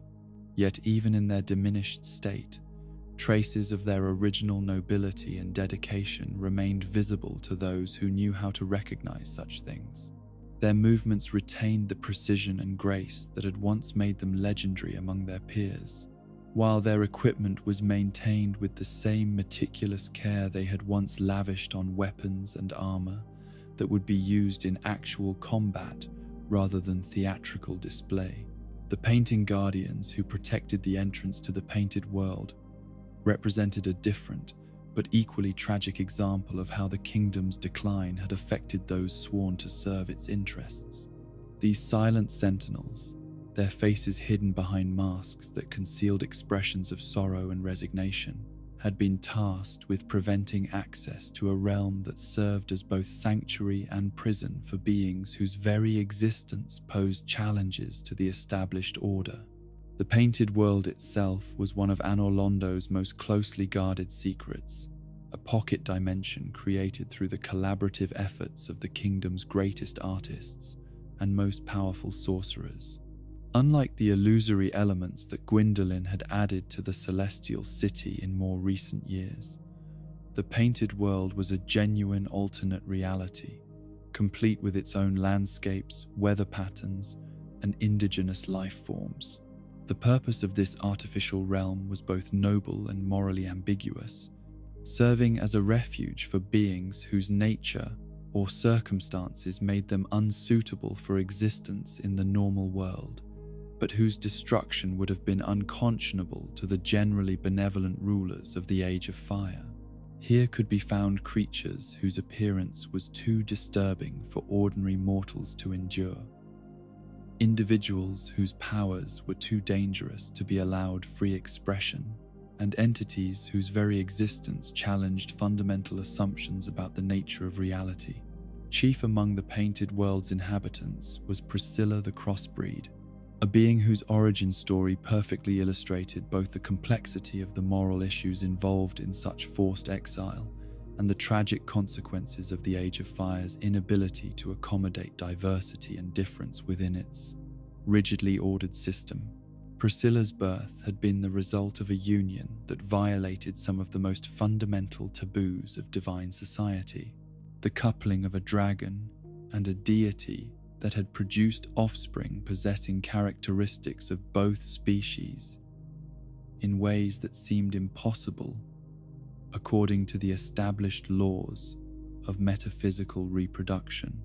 Her dragon heritage granted her immense physical power and magical abilities that exceeded those of most gods, while her divine blood gave her intelligence and emotional complexity that far surpassed anything found in the ancient worms. Yet it was precisely this combination of traits that made Priscilla's existence so problematic for the established order. The war against the dragons had been fought on the premise that the two species were fundamentally incompatible, that coexistence was impossible, and one must inevitably destroy the other for the world to achieve stability and peace. The existence of a being who embodied both natures in harmony challenged these basic assumptions and raised questions about the necessity and justification of the genocide that had established the Age of Fire. More troubling still was Priscilla's obvious moral superiority to many of the gods who had condemned her to exile. Where the divine rulers of Anolondo had justified their actions through reference to necessity and the greater good, often allowing pragmatic concerns to override ethical considerations, Priscilla displayed a gentleness and compassion that seemed to represent the very best aspects of both her conflicting heritages. Her abilities, while undeniably dangerous, were employed only in self-defense and the protection of others who had found refuge in the Painted World. Her intelligence was used not for conquest or manipulation, but for the creation of art and knowledge that enriched the lives of all who encountered it. Her power was exercised with restraint and wisdom, guided by moral principles that would have been admirable in any deity, and were remarkable in someone who had every reason to harbor resentment against the system that had rejected her. The Painted World under Priscilla's gentle rule had become a haven, not only for the monstrous and the dangerous, but for anyone whose nature or circumstances made them outcasts from normal society. Here, the deformed and the cursed could find acceptance and community, while those whose powers or personalities made them unsuitable for conventional social roles could contribute to a society that valued diversity and difference rather than demanding conformity. Yet, for all its virtues and the obvious happiness of its inhabitants, the Painted World remained fundamentally a prison, its borders sealed and its existence denied by the authorities who had created it. Priscilla herself, despite her gentle nature and obvious moral worth, was condemned to spend eternity in exile, her very existence treated as a shameful secret that needed to be hidden from public knowledge. The guards who maintained the barriers between the Painted World and the normal realm found themselves in the uncomfortable position of enforcing an injustice that they could not publicly acknowledge or privately justify. Their duty required them to prevent not only escapes from the Painted World, but also unauthorized entries that might reveal the existence of the secret realm to those who were not supposed to know about it.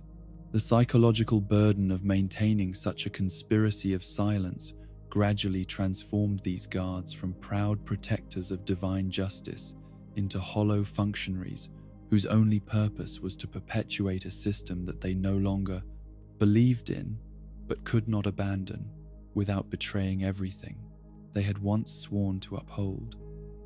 Their masks, originally worn to maintain anonymity and project an aura of impersonal authority, had become symbols of their own loss of individual identity and moral agency.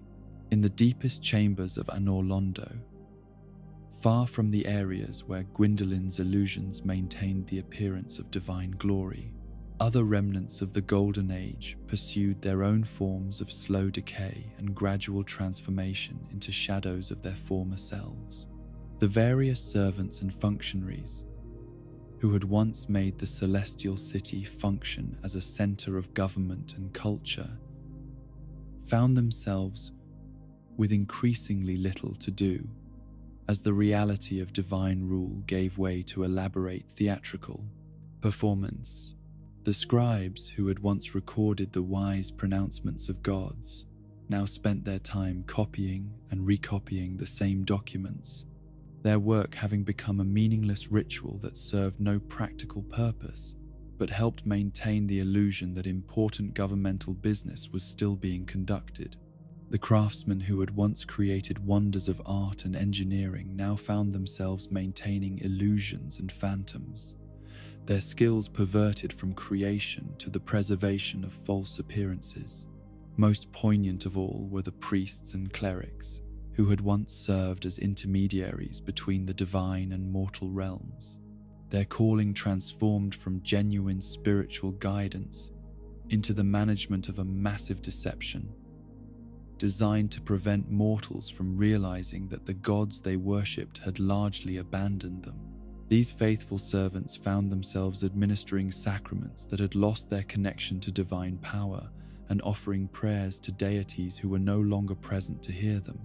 The gradual realization that their entire life's work had become meaningless, theatrical performance, rather than genuine service to higher powers, created a crisis of faith that manifested differently in each individual but universally involved some form of psychological and spiritual breakdown. Some retreated into complete denial, maintaining their routines with obsessive precision while refusing to acknowledge the changed circumstances that had robbed those routines of meaning. Others embraced a kind of nihilistic acceptance, continuing to perform their duties while openly acknowledging that such performance was pointless and that they were merely going through motions that satisfied no one and accomplished nothing. A few sought escape through various forms of self-destruction, finding in death or madness a release from obligations that had become unbearable. Yet, even in the depths of this institutional decay, moments of genuine beauty and meaning continued to emerge, testament to the resilience of hope and the human capacity for finding purpose, even in the most desperate circumstances. Gwyndolin's lonely vigil in the abandoned halls of his father's palace became a kind of sacred performance in itself, his dedication to maintaining illusions of divine presence serving as the last flickering flame of the ideals that had once made the Age of Fire seem worth preserving. The painted world, despite its nature as a prison, had become a genuinely utopian society, where outcasts and misfits had created something more beautiful and harmonious than anything achieved by the supposedly perfect civilization that had rejected them. The Silver Knights, though reduced to hollow performers of meaningless duties, retained enough of their original nobility to continue their patrol routes with dignity and precision, their very persistence serving as a form of resistance against the chaos and despair that threatened to consume everything. In these small acts of defiance against meaninglessness, in these continued expressions of duty and compassion despite the absence of any external validation or reward, the true legacy of Anor Londo's Golden Age could still be perceived. The celestial city might have become a stage set, maintained by illusions and populated by phantoms, but the values and ideals that had once made it great continued to find expression through those who refused to abandon hope, even in the face of overwhelming evidence that such hope was misplaced. The decline of Anor Londo served as both warning and inspiration for all who would come after, demonstrating the inevitable consequences of trying to preserve systems and institutions beyond their natural lifespan, while also showing how individual dedication and moral courage could continue to create meaning and beauty even amidst the ruins of collapsed civilizations. In the deepest foundations of the world, where the very concept of light had never penetrated and darkness reigned with an authority that predated the first flame itself, there stirred forces so ancient and terrible that even the gods who had reshaped reality according to their will preferred to pretend such things did not exist. Here, in caverns that stretched beyond the boundaries of normal space and time, the true nature of humanity's relationship with the dark began to reveal itself in ways that would ultimately challenge every assumption about the Age of Fire and its supposed superiority to what had come before. The entity that would eventually be known as Manus, Father of the Abyss, had not always been the nightmare of dissolution and chaos that would terrorize the kingdom of Ulasil and serve as the ultimate embodiment of humanity's capacity for destruction. In the distant past, before the kindling of the first flame had introduced concepts of disparity and change to the grey world, he had been something far simpler and more comprehensible, a human being whose love for beauty and knowledge had marked him as exceptional, even among a species noted for its curiosity and adaptability. The Age of Ancients had not been entirely devoid of human life, though the species existed in forms so different from their later incarnations that the connection between them seems almost impossible to imagine.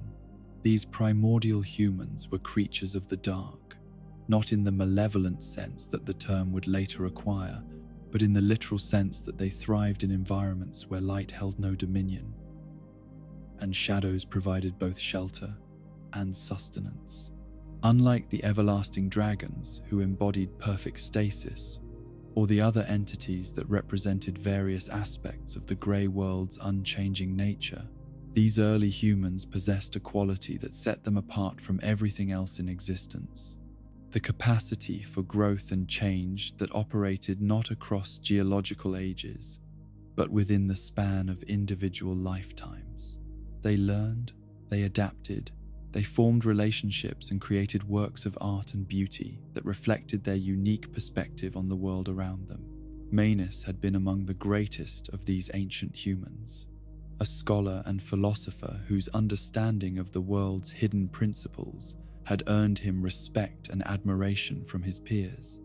His particular area of expertise lay in the study of what would later be called sorcery, though in his time, it was simply the natural manipulation of forces that existed in harmony with the unchanging world rather than in opposition to it.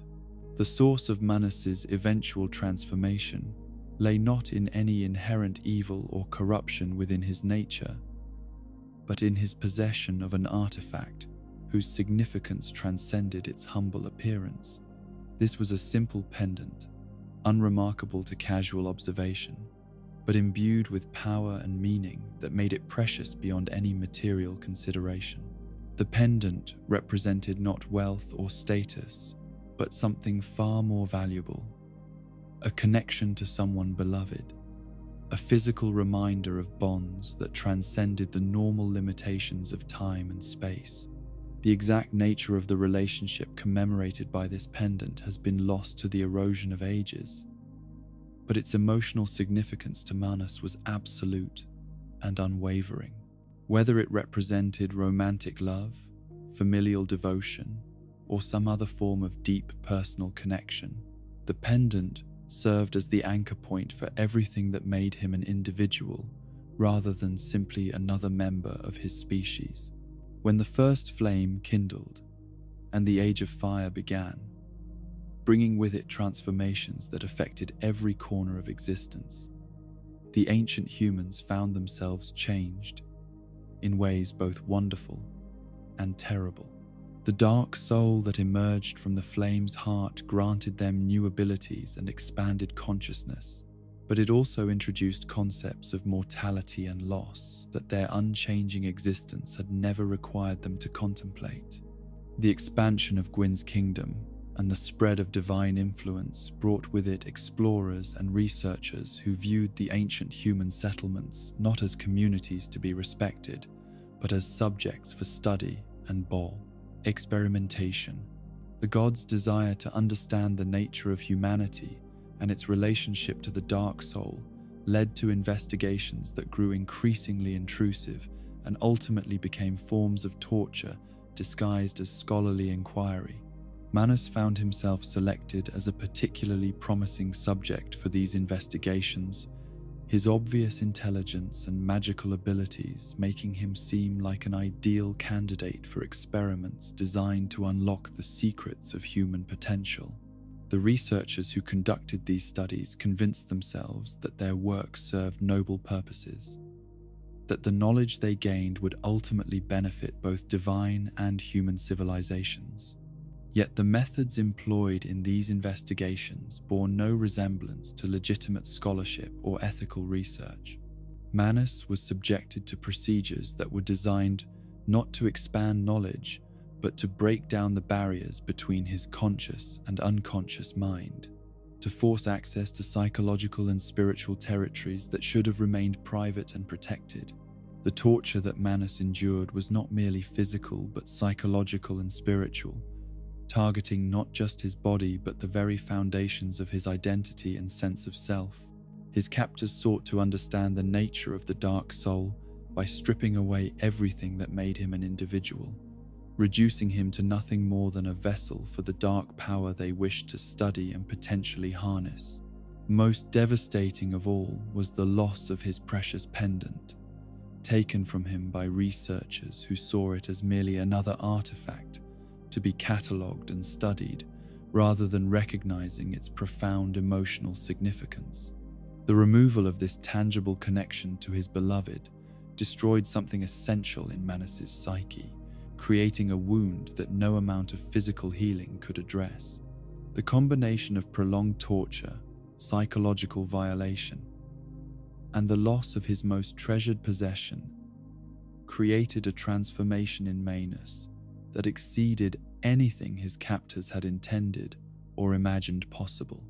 The ancient humans' accumulated suffering and rage began to resonate with the dark soul in ways that amplified both beyond all reasonable proportion, creating a feedback loop of pain and anger that grew stronger with each passing moment. The dark soul, which in its natural state represented humanity's capacity for growth, change, and emotional depth, became warped by Manus's torment into something monstrous and destructive. His love transformed into obsessive need. His curiosity became ravenous hunger, and his natural human adaptability evolved into an ability to corrupt and transform everything around him, according to the patterns of his own psychological damage. The entity that emerged from this transformation was no longer recognizable as the scholar and philosopher who had once contributed so much to his community's understanding of the world. Manus had become a living embodiment of suffering, so concentrated and pure that it created its own gravitational field, drawing other forms of pain and despair into its influence and amplifying them until they became unbearable for any normal consciousness to endure. The abyss that spread from Manus's transformed presence was not merely a physical location, but a psychological and spiritual condition, a state of existence in which the normal boundaries between self and other, past and present, hope and despair ceased to have any meaning. It represented the complete breakdown of the ordered reality that the Age of Fire had worked so hard to establish and maintain. Those who entered the abyss found themselves confronted not with conventional enemies that could be fought with sword and shield, but with the externalized manifestation of their own deepest fears and most profound sorrows. The corruption that spread from Manus's presence forced confrontation with psychological truths that most beings spent their entire existence trying to avoid or deny. Yet the most tragic aspect of Manus's transformation was that beneath all the monstrous power and terrifying corruption, the essential core of his original humanity remained intact. His desperate search for his lost pendant, the driving obsession that motivated all his actions, represented not mindless destruction, but a love so powerful that it had survived even the complete dissolution of his original personality and form.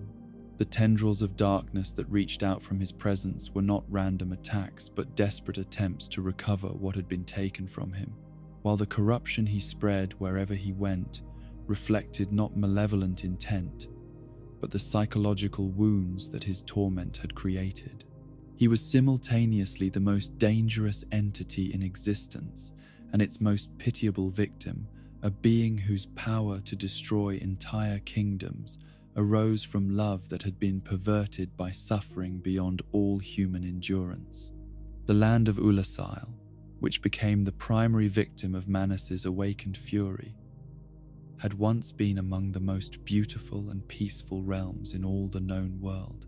Its people were scholars and artists, individuals whose mastery of sorcery served not military or political purposes, but the advancement of knowledge and the creation of beauty that enriched life for all who encountered it.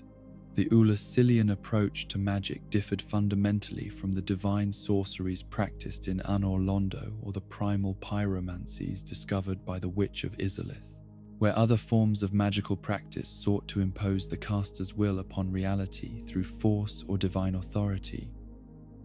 Ulasilian sorcery worked in harmony with natural forces, seeking to understand and cooperate with the fundamental principles that govern the world rather than override them.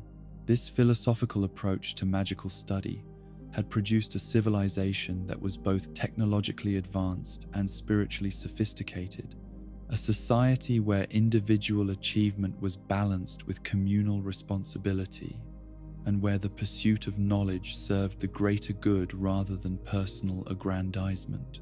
The great libraries of Ulasil contained wisdom gathered from every corner of the known world, while its workshops produced artifacts that combined practical utility with aesthetic beauty in ways that reflected the culture's fundamental values.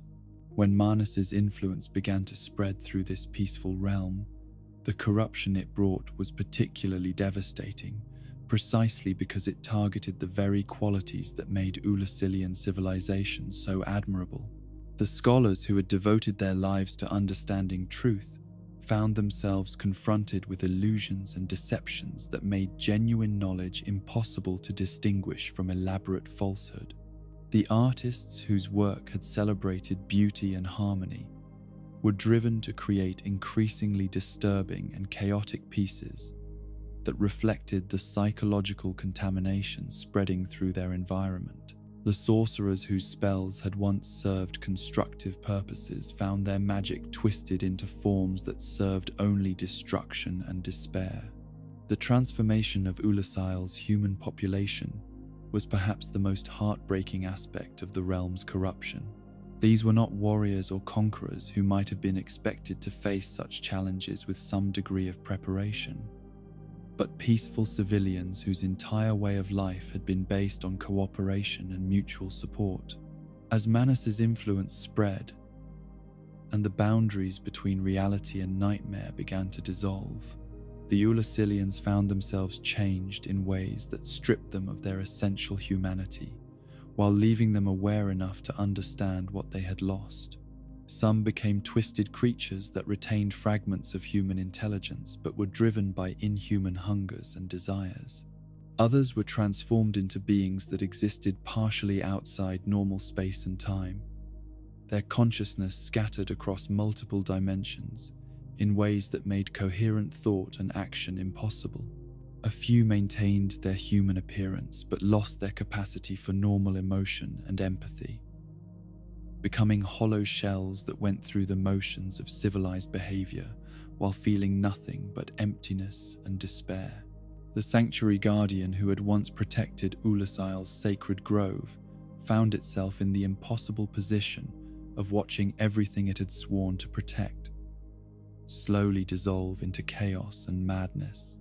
This ancient entity, whose consciousness spanned centuries and whose wisdom had guided the realm's development through countless challenges, was powerless to combat a form of corruption that attacked the very foundations of identity and purpose. The Guardian's attempts to maintain some semblance of order and protection in the face of the spreading abyss represented one of the most heroic and futile struggles in the entire tragedy of Ulasail's fall. Its efforts to shield the remaining uncorrupted areas from Manas's influence required constant vigilance and the expenditure of power that it could not afford to lose. Yet even as the Guardian fought to preserve what remained of the realm it loved, it could feel the corruption beginning to work its way into its own consciousness. The same forces that were transforming the human population were slowly but inexorably affecting its divine nature, introducing concepts of doubt, despair, and meaninglessness that were antithetical to everything it had originally embodied. The transformation of the Sanctuary Guardian from protector to prisoner represented in microcosm the larger tragedy that was befalling the entire realm. Beings whose essential nature was oriented toward construction and preservation found themselves becoming agents of destruction and chaos, not through any moral failing or weakness of character, but simply through prolonged exposure to forces that corrupted everything they touched. Elizabeth, the ancient mushroom who served as one of Ulasail's most revered counselors and historians, witnessed the realm's destruction with the kind of comprehensive understanding that comes from having observed the rise and fall of civilizations across multiple ages. Her unique nature, existing at the intersection of plant and animal consciousness, allowed her to perceive patterns and connections that purely human or divine awareness might have missed. From her perspective, the corruption of Ulasail represented not merely a local tragedy, but a fundamental violation of the natural order that governed the relationship between different forms of consciousness and reality. The abyss that spread from Manas's torment was actively destroying the delicate balance that allowed diverse forms of life to coexist in harmony. Elizabeth's efforts to preserve what knowledge and wisdom she could from the realm's collapse took on an almost desperate quality, as she realized that the corruption was advancing faster than her ability to document and protect the accumulated learning of centuries. The great libraries that had taken generations to assemble were being reduced to ash and madness in a matter of months. Yet even in the face of such overwhelming loss, Elizabeth continued her work with the patient dedication that characterized her species' approach to all important tasks. Her preservation efforts were motivated not by hope for immediate recovery, but by faith that someday, somehow, future generations might benefit from whatever fragments of Ulasail's wisdom could be saved from the general destruction. The arrival of intervention forces from Anor Londo, led by the legendary knight Artorias, initially seemed to offer hope that the spreading corruption might be contained and possibly reversed. These divine champions brought with them power and authority that far exceeded anything the beleaguered defenders of Ulasail could muster on their own. Yet the ultimate failure of this intervention, the corruption of Artorias himself and the loss of hope that his fall represented, marked the point at which even the most optimistic observers were forced to acknowledge that Ulasail's fate was sealed. If beings of such legendary power and moral clarity could be overcome by the abyss, then no conventional form of resistance could hope to succeed. The final phase of Ulasail's destruction was characterized not by dramatic battles or heroic last stands, but by a kind of entropic dissolution that reduced everything to undifferentiated darkness. Buildings simply ceased to exist in any meaningful sense, their physical forms becoming fluid and unstable until they collapsed into pools of shadow that bore no resemblance to their original purpose or design. The very landscape began to lose its coherent structure, with familiar paths leading to locations that had never existed, and geographical features appearing and disappearing according to no discernible pattern. The realm itself was being reduced to the same state of psychological chaos that characterized its transformed inhabitants. In the deepest chambers beneath Ulasil, where Manus himself waited in torment that had become indistinguishable from rage, the source of all this destruction continued. His desperate search for the pendant that represented everything he had lost. His massive form, twisted beyond all recognition by centuries of suffering and transformation, retained just enough of his original humanity to make his condition heartbreakingly tragic. The being who had once been a scholar and philosopher now existed as pure need and hunger, his consciousness reduced to the single overwhelming desire to recover what had been taken from him.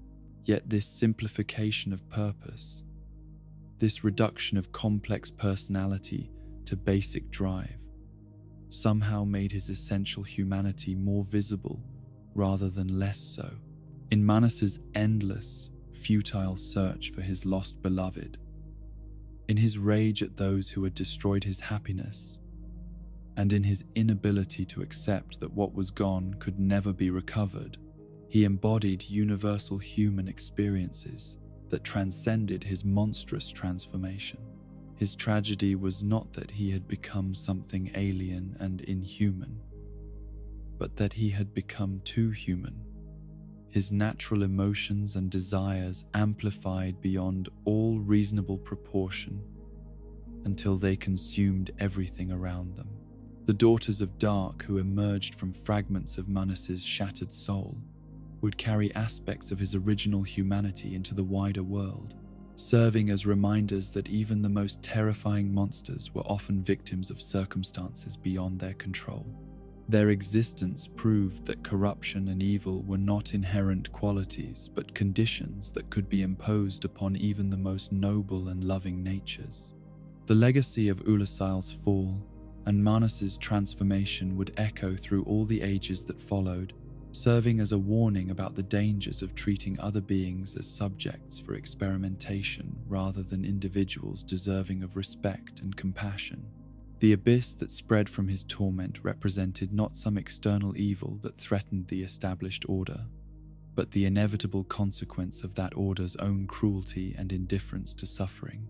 In the end, the tragedy of the Father of the Abyss was not that he had become a monster, but that he had been made into one by those who claimed to represent civilization and enlightenment.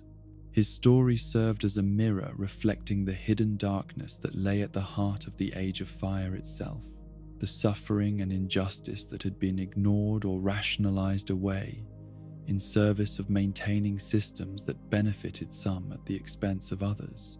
The Abyss would remain as both prison and testament, containing Manus's anguish, while serving as permanent evidence of what could happen when love was met with cruelty, when curiosity was answered with exploitation, and when the powerful decided that the suffering of the weak was an acceptable price to pay for their continued dominance. In the sprawling fortress that dominated the mountainous approaches to Anor Londo, where ancient stones had been carved and fitted with such precision that they seemed to grow from the living rock itself, there stood a monument to both divine ambition and the inevitable corruption that followed, when noble purposes were perverted by desperation and fear. This was Sen's fortress, a structure whose very name had become synonymous with trials so deadly and mechanisms so cruel that even the bravest warriors spoke of it in hushed tones filled with equal measures of respect and dread. The fortress had not always been the nightmarish gauntlet of traps and terrors that would eventually claim the lives of countless aspiring heroes. In its original conception and construction, it had been designed as something far more benevolent, a proving ground where worthy souls could demonstrate their readiness to stand before the gods themselves, a place where strength, wisdom, and determination would be tested through challenges that were difficult but fair, dangerous but not maliciously cruel. The architect of this grand design was Sen himself, a master builder whose name had once been spoken with reverence throughout the divine realm for his ability to create structures that combined practical functionality with symbolic meaning. His greatest works were not merely buildings, but three-dimensional expressions of philosophical principles, spaces that taught lessons through their very layout and challenged visitors to grow in wisdom as they navigated their carefully planned passages. Sen's vision for the fortress that would bear his name was perhaps the most ambitious of all his projects, a structure that would serve as the ultimate test of worthiness for those who sought to approach the celestial city. Every corridor, every chamber, every mechanical device within its walls was designed to present specific challenges that would reveal the true character of those who attempted to pass through its trials. The tests were meant to be comprehensive, evaluating not only physical courage and combat skill, but also intelligence, moral judgment, and the kind of spiritual resilience that would be necessary for meaningful interaction with divine beings. Those who succeeded in reaching the fortress's summit would have proven themselves worthy of whatever blessings or responsibilities the gods might choose to bestow upon them. Yet even in its original, benevolent form, the fortress contained elements that would eventually enable its transformation into something far more sinister. The mechanisms that Sen designed to present controlled challenges were sophisticated beyond anything previously attempted, their operation dependent on principles of engineering and magic that pushed the boundaries of what was possible, even for builders with divine inspiration and unlimited resources. These elaborate systems required constant maintenance and adjustment, their delicate balance easily disrupted by changes in the magical fields that powered them, or simple wear and deterioration of their countless moving parts. More importantly, they were designed to respond to the intentions and expectations of their operators, adapting their difficulty and nature based on what those in control believed the trials should accomplish. As long as Sen himself remained alive and actively involved in the fortress's operation, these adaptive mechanisms served their intended purpose of providing fair but challenging tests of worthiness. His personal commitment to justice and his deep understanding of the trial's educational purpose ensured that the fortress continued to fulfill its original mission, even as political conditions in the wider world began to change. Yet Sen's dedication to his creation would ultimately prove to be both his greatest virtue and the source of his eventual downfall. As the years passed and the number of worthy aspirants began to decline, as the gods themselves grew more distant and their interest in mortal affairs diminished, Sen found himself increasingly isolated in his mountain fortress, surrounded by mechanisms that no longer served any meaningful purpose. The gradual realization that his life's work had become obsolete, that the tests he had so carefully designed were no longer needed because no one worthy of passing them remained in the world, began to erode Sen's mental and spiritual stability. The fortress that had once represented hope and opportunity slowly transformed in his perception into a monument of futility and waste. The corruption of Sen's original purpose manifested first in subtle changes to the fortress's trials, modifications that reflected his growing bitterness and disillusionment rather than his original commitment to fairness and education. Traps that had once been designed to test reflexes and judgment became more cruel and arbitrary, while puzzles that had previously offered multiple solutions were altered to have only one correct answer that required impossible knowledge to discover. As Sen's psychological deterioration accelerated, the adaptive mechanisms he had built into the fortress began to respond to his changed mental state, gradually transforming the entire structure according to the patterns of his increasingly twisted thinking. Challenges that had once been difficult but fair became exercises in pure sadism, while safety measures that had once protected test subjects from serious injury were disabled or perverted into additional sources of danger. The transformation was so gradual that Sen himself was largely unaware of how dramatically his creation had changed. In his deteriorating mental state, he continued to believe that he was maintaining the fortress according to its original specifications, unable to perceive how his own psychological wounds were being reflected in the mechanisms he tended with such obsessive care. The beings who attempted to navigate the fortress during this period of gradual corruption found themselves facing trials that bore little resemblance to the educational challenges that Sen had originally designed.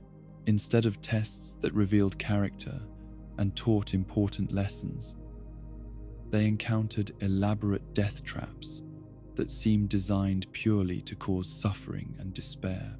The pendulum blades that swung through narrow corridors moved not according to predictable patterns that skilled warriors could learn to avoid, but in sequences so random and rapid that survival depended more on pure luck than on any combination of skill and courage. The pressure plates that triggered various mechanisms responded not to the weight and movement of those who stepped upon them, but to psychological states and intentions that no normal person could possibly control or predict. Most cruel of all were the illusions and false passages that led hopeful heroes into chambers from which there was no escape, rooms where they would be trapped until starvation or madness claimed them, while the sounds of their suffering echoed through the fortress's empty halls. These were not tests in any meaningful sense, but expressions of Sen's growing conviction that no one deserved to reach the divine realm that lay beyond his guardianship. The iron golem that stood at the fortress's summit represented the ultimate expression of Sen's corrupted purpose, a guardian that embodied all the builder's accumulated bitterness and rage at a world that had rendered his greatest achievement meaningless. This massive construct had originally been designed as a final test of worthiness, a challenge that would require not only combat skill, but wisdom and restraint, as defeating it through pure violence would have demonstrated exactly the kind of crude thinking that was unsuited for divine interaction.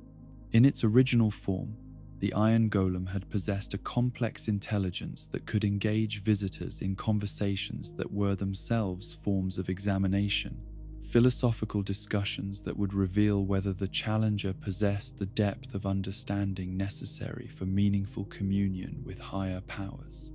Those who demonstrated appropriate wisdom and humility would be granted passage without combat, while those who proved themselves to be mere brutes seeking power would face a physical challenge proportionate to their spiritual poverty. Yet, as Sen's mental state deteriorated and his original noble purposes became perverted by despair and resentment, the Iron Golem was gradually reprogrammed to reflect its creator's changed perspective on the nature of worthiness and the value of those who sought divine audience. The construct's sophisticated intelligence was replaced by simple, brutal programming that recognized only strength and classified everyone who entered its presence as an enemy to be destroyed. The philosophical discussions that had once served as gentle examinations became interrogations designed to reveal weakness and justify the application of maximum force.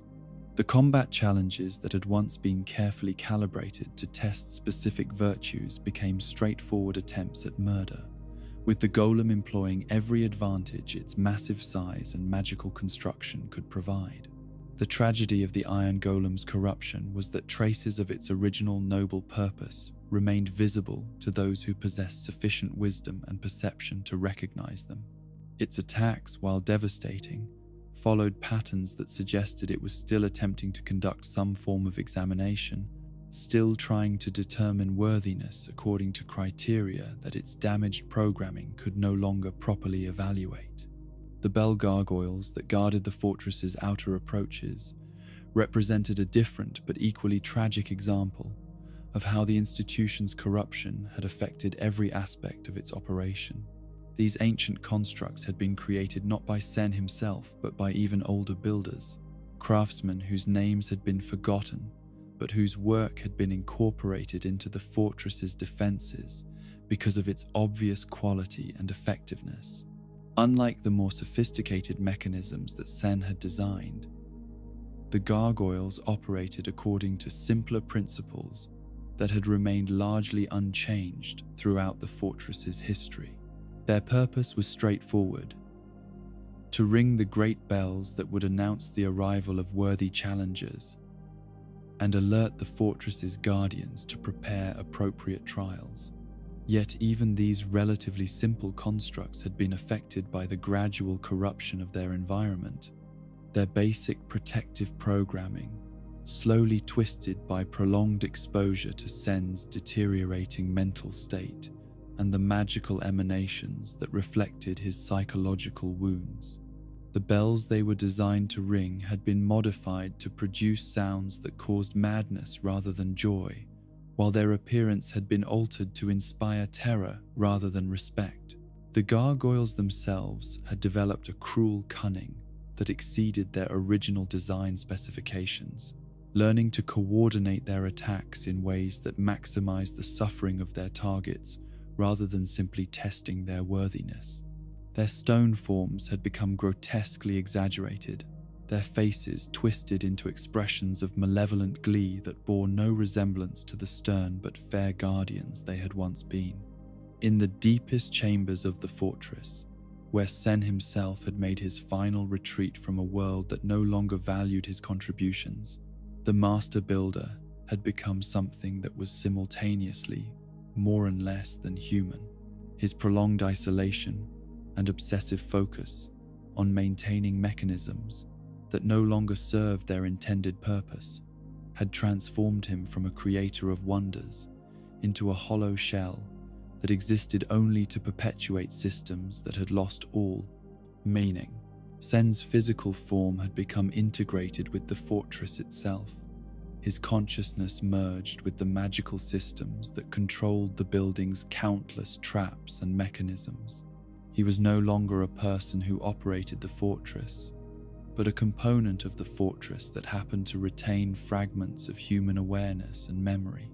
This fusion of builder and building created a situation where the fortress's corruption was both cause and effect of Sen's psychological deterioration. His growing madness made the building more dangerous and cruel, while the building's transformation into an instrument of pointless suffering accelerated his descent into complete insanity. The few visitors who managed to penetrate to the fortress's deepest levels during this period reported encounters with Sen that were more disturbing than any of the mechanical traps they had faced during their ascent. The master builder appeared to them as a barely coherent entity that spoke in fragments of technical jargon, mixed with bitter complaints about the ingratitude of those he had sought to serve. Sen's conversations with these rare visitors revealed the depth of his delusion and the completeness of his separation from reality. He continued to believe that he was maintaining the fortress according to its original benevolent specifications, unable to perceive the transformation that his psychological wounds had worked upon his creation. Most heartbreaking of all was his evident pride in the fortress's current state, his genuine belief that the cruel and arbitrary trials he had created represented improvements upon his original design rather than perversions of everything he had once stood for. He spoke lovingly of mechanisms that caused pointless suffering as if they were works of art, describing their operation with the same enthusiasm he had once reserved for innovations that genuinely served constructive purposes. The final stage of Sen's dissolution came when he ceased to exist as a separate entity and became completely integrated into the fortress's magical infrastructure.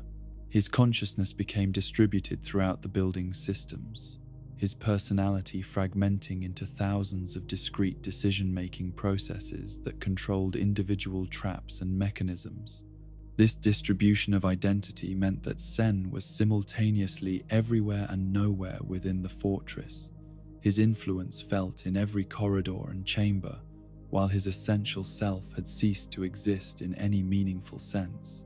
The building continued to operate according to patterns that reflected his original personality and preferences, but these patterns had been reduced to mechanical repetition, without the guiding intelligence that had once given them purpose.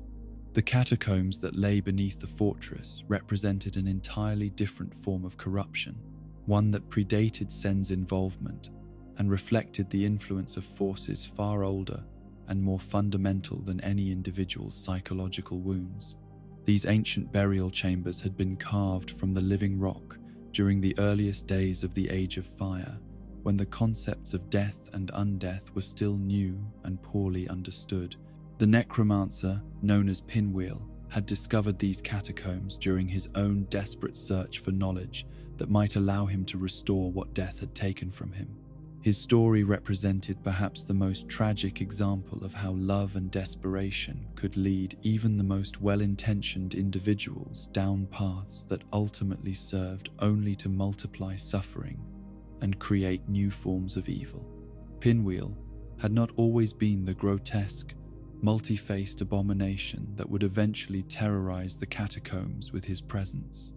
In his original form, he had been a scholar of considerable learning and ability, a man whose mastery of magical arts was matched only by his devotion to his family and his commitment to using his knowledge in service of constructive purposes.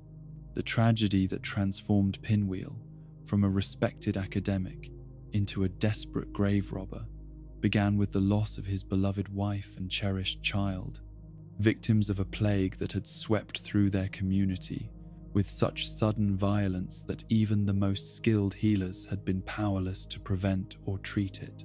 The necromancer found himself faced with a grief so overwhelming that it threatened to destroy his sanity and his will to continue living. Yet rather than accepting his loss and finding ways to honor his family's memory through constructive action, Pinwheel became obsessed with the possibility of reversing death itself, of using his magical knowledge to restore his loved ones to life regardless of the cost or consequences. His research led him deeper and deeper into forbidden territories of knowledge, areas of study that even the most morally flexible scholars had traditionally avoided. The catacombs provided Pinwheel with both the privacy necessary for his increasingly dark experiments and access to the raw materials his research required. The ancient burial chambers contained thousands of corpses in various states of decay, bodies that had been interred with sufficient magical preparation to maintain their physical integrity across centuries or even millennia. Pinwheel's early experiments focused on simple animation, attempts to restore basic motor function to deceased bodies without necessarily recovering the consciousness and personality that had once inhabited them. These efforts met with limited success, producing shambling, undead creatures that could follow simple commands but bore no resemblance to the complex, fully realized individuals they had once been. As his research progressed and his understanding of necromantic principles deepened, Pinwheel began to attempt more ambitious projects, experiments designed to recover not merely physical animation, but genuine restoration of life in all its complexity. These efforts required increasingly elaborate preparations and the use of magical techniques that pushed the boundaries of what was possible, even for practitioners of his considerable skill. The breakthrough that Pinwheel had sought came when he discovered the connection between necromantic power and the authority that Nito himself wielded over death and the dead. By stealing fragments of the Gravelord's power and incorporating them into his own magical toolkit, the necromancer gained access to abilities that far exceeded anything he could have achieved through his own research and talent. Yet the power he stole came with costs that Pinwheel had not anticipated and could not fully control. The essence of Nito that he incorporated into his being began to change him in fundamental ways, gradually transforming his physical form and psychological nature, according to patterns that reflected the Gravelord's own alien perspective on existence and death. The masks that became Pinwheel's most distinctive feature were originally intended as focusing devices for his necromantic rituals, tools that would allow him to channel different aspects of Death's authority for specific purposes. The Mask of the Father was designed to provide the strength and determination necessary for the most difficult magical operations, while the Mask of the Mother offered the nurturing care required to guide newly restored consciousness back into proper relationship with physical form. The Mask of the Child represented hope and innocence, qualities that Pinwheel hoped would prevent his restoration efforts from being tainted by the corruption and despair that characterized most necromantic work. Together, the three masks were supposed to provide a complete magical toolkit for the restoration of genuine life, rather than mere undead animation. Yet as Pinwheel's experiments grew more complex, and his use of stolen power more extensive, the masks began to take on lives of their own, developing independent consciousness, and will that sometimes conflicted with his original intentions. The Mask of the Father became obsessed with power and control, pushing Pinwheel toward increasingly dramatic and dangerous experiments. The Mask of the Mother developed an overwhelming compulsion to nurture and protect, but its understanding of these concepts was warped by its magical origins into forms that bore little resemblance to healthy parental care. The Mask of the Child retained innocence but combined it with a cruel naivety that saw suffering as a necessary component of learning and growth. The gradual fragmentation of Pinwheel's personality among these three aspects of his magical toolkit created a being that was simultaneously more and less than human, a creature that possessed tremendous power but lacked the unified will necessary to employ that power effectively. His consciousness became divided among competing drives and perspectives that pulled him in different directions. The restoration of his family, the goal that had motivated all his research and sacrifice, became a task that his fragmented personality was incapable of completing successfully.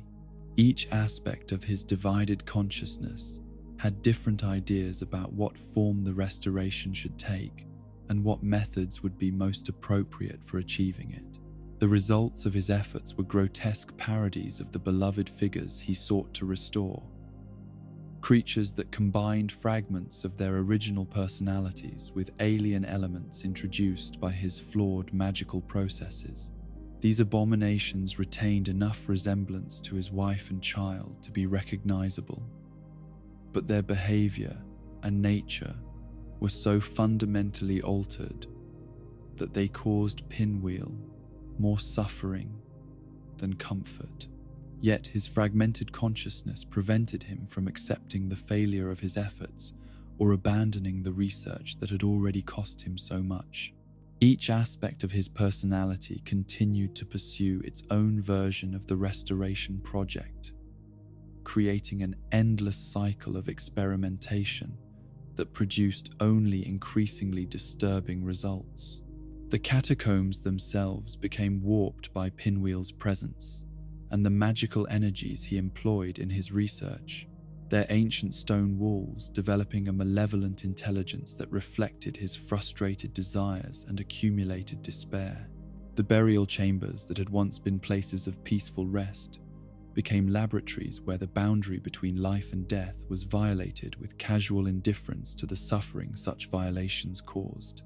The skeletal guardians that patrolled the catacombs' corridors were products of Pinwheel's early, relatively successful experiments in animation, undead creatures that retained enough intelligence to follow complex orders, but lacked the wisdom or moral judgment that might have prevented them from carrying out commands that caused unnecessary suffering.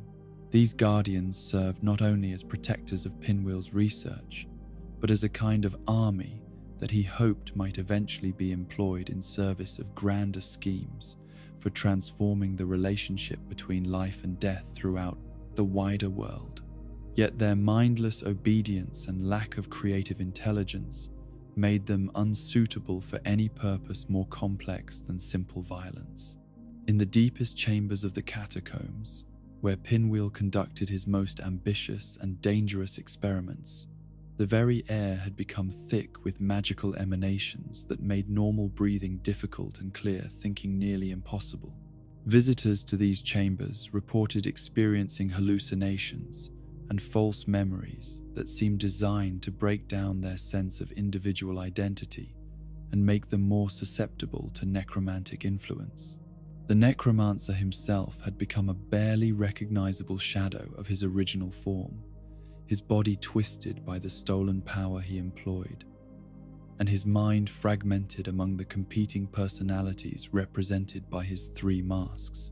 Yet traces of his original love and devotion remained visible to those who knew how to look for them, glimpses of the caring father and devoted husband he had once been. In the end, Pinwheel's story served as a perfect example of how even the most noble motivations could lead to the darkest consequences when combined with insufficient wisdom and excessive attachment to specific outcomes. His love for his family was genuine and admirable, but his inability to accept loss and his willingness to employ any means necessary to achieve his goals had transformed him into a source of suffering rather than the protector he had intended to become. The catacombs would remain as a monument to his failure, a place where the natural order of life and death continued to be violated by magical processes that served no constructive purpose and brought comfort to no one. Yet, even in their corrupted state, they served an important function as a warning about the dangers of allowing grief and desperation to override moral judgment and spiritual wisdom.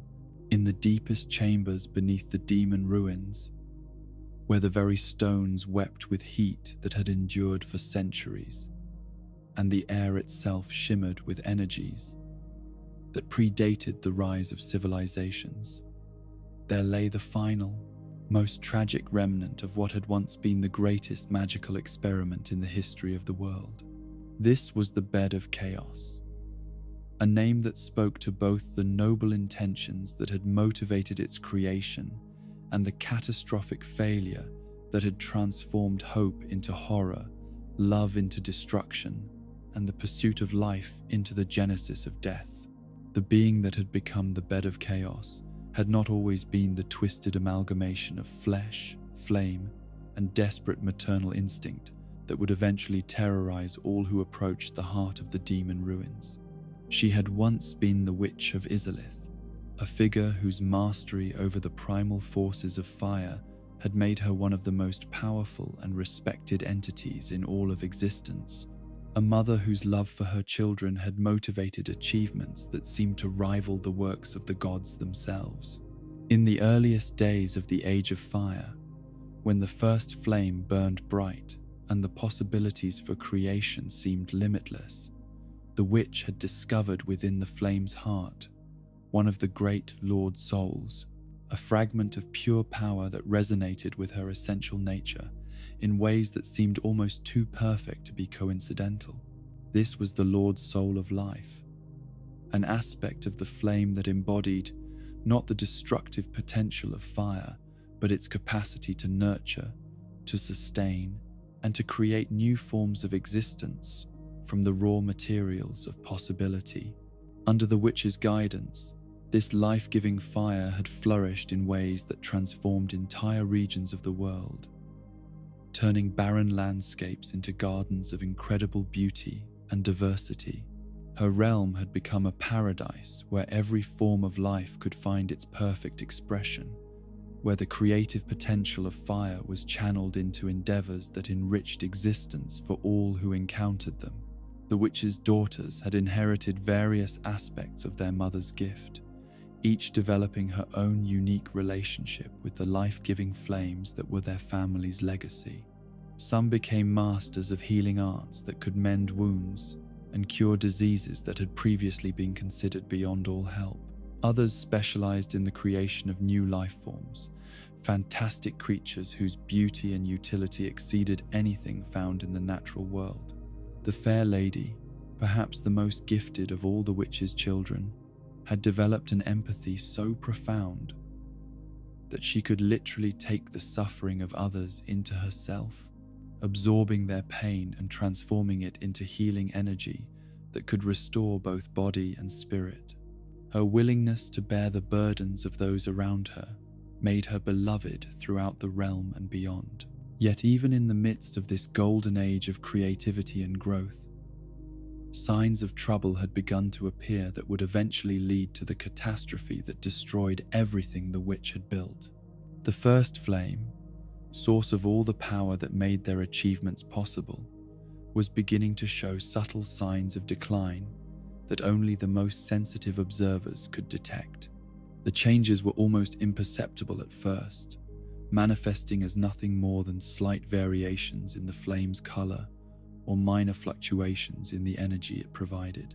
But the witch's intimate connection to the fire allowed her to perceive these variations with terrifying clarity, and her understanding of the magical principles involved enabled her to project their ultimate consequences with mathematical precision. If the first flame continued its decline at the rate she was observing, it would eventually fade to the point where it could no longer sustain the age of fire that had become synonymous with life, growth, and hope itself. The world would return to the grey twilight of the Age of Ancients, but this time the change would not be a natural transition, but a catastrophic collapse that would destroy everything that had been built during the era of light and warmth. The witch's initial response to this looming crisis was entirely consistent with her character and her previous approach to magical challenges. She threw herself into research with the same passionate dedication that had made her original discoveries possible, seeking solutions that would address the fundamental problem rather than merely treating its symptoms. Her studies led her deep into theoretical territories that even her considerable expertise had not previously explored, areas of magical knowledge that dealt with the creation and sustenance of primal forces, rather than their mere manipulation and application. She sought to understand not just how the first flame operated, but what had originally brought it into existence, and what conditions would be necessary to duplicate or extend its life-giving properties. The research was painstakingly slow and often frustratingly inconclusive, requiring forms of experimentation that pushed the boundaries of what was possible even for someone with her extraordinary abilities. Each failed attempt taught her something valuable about the nature of the forces she was trying to manipulate, but success seemed to remain tantalizingly beyond her reach.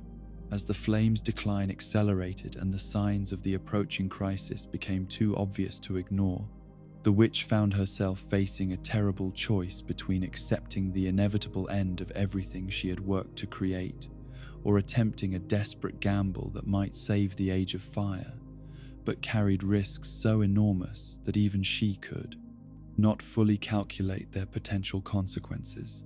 The solution she eventually conceived was breathtaking in both its audacity and its potential for either salvation or catastrophe. If she could not prevent the first flame from fading, perhaps she could create a replacement flame that would serve the same function while drawing its power from different sources that might prove more stable and enduring. The chaos flame that emerged from the witch's desperate experiment was indeed powerful enough to sustain the kind of magical civilization that had flourished under the influence of the first flame. In many ways, it exceeded the original in raw creative potential, capable of generating new life forms and magical phenomena at a rate that would have been impossible using conventional methods. Yet the nature of this new flame was fundamentally different from its predecessor in ways that the witch had not fully anticipated and could not adequately control.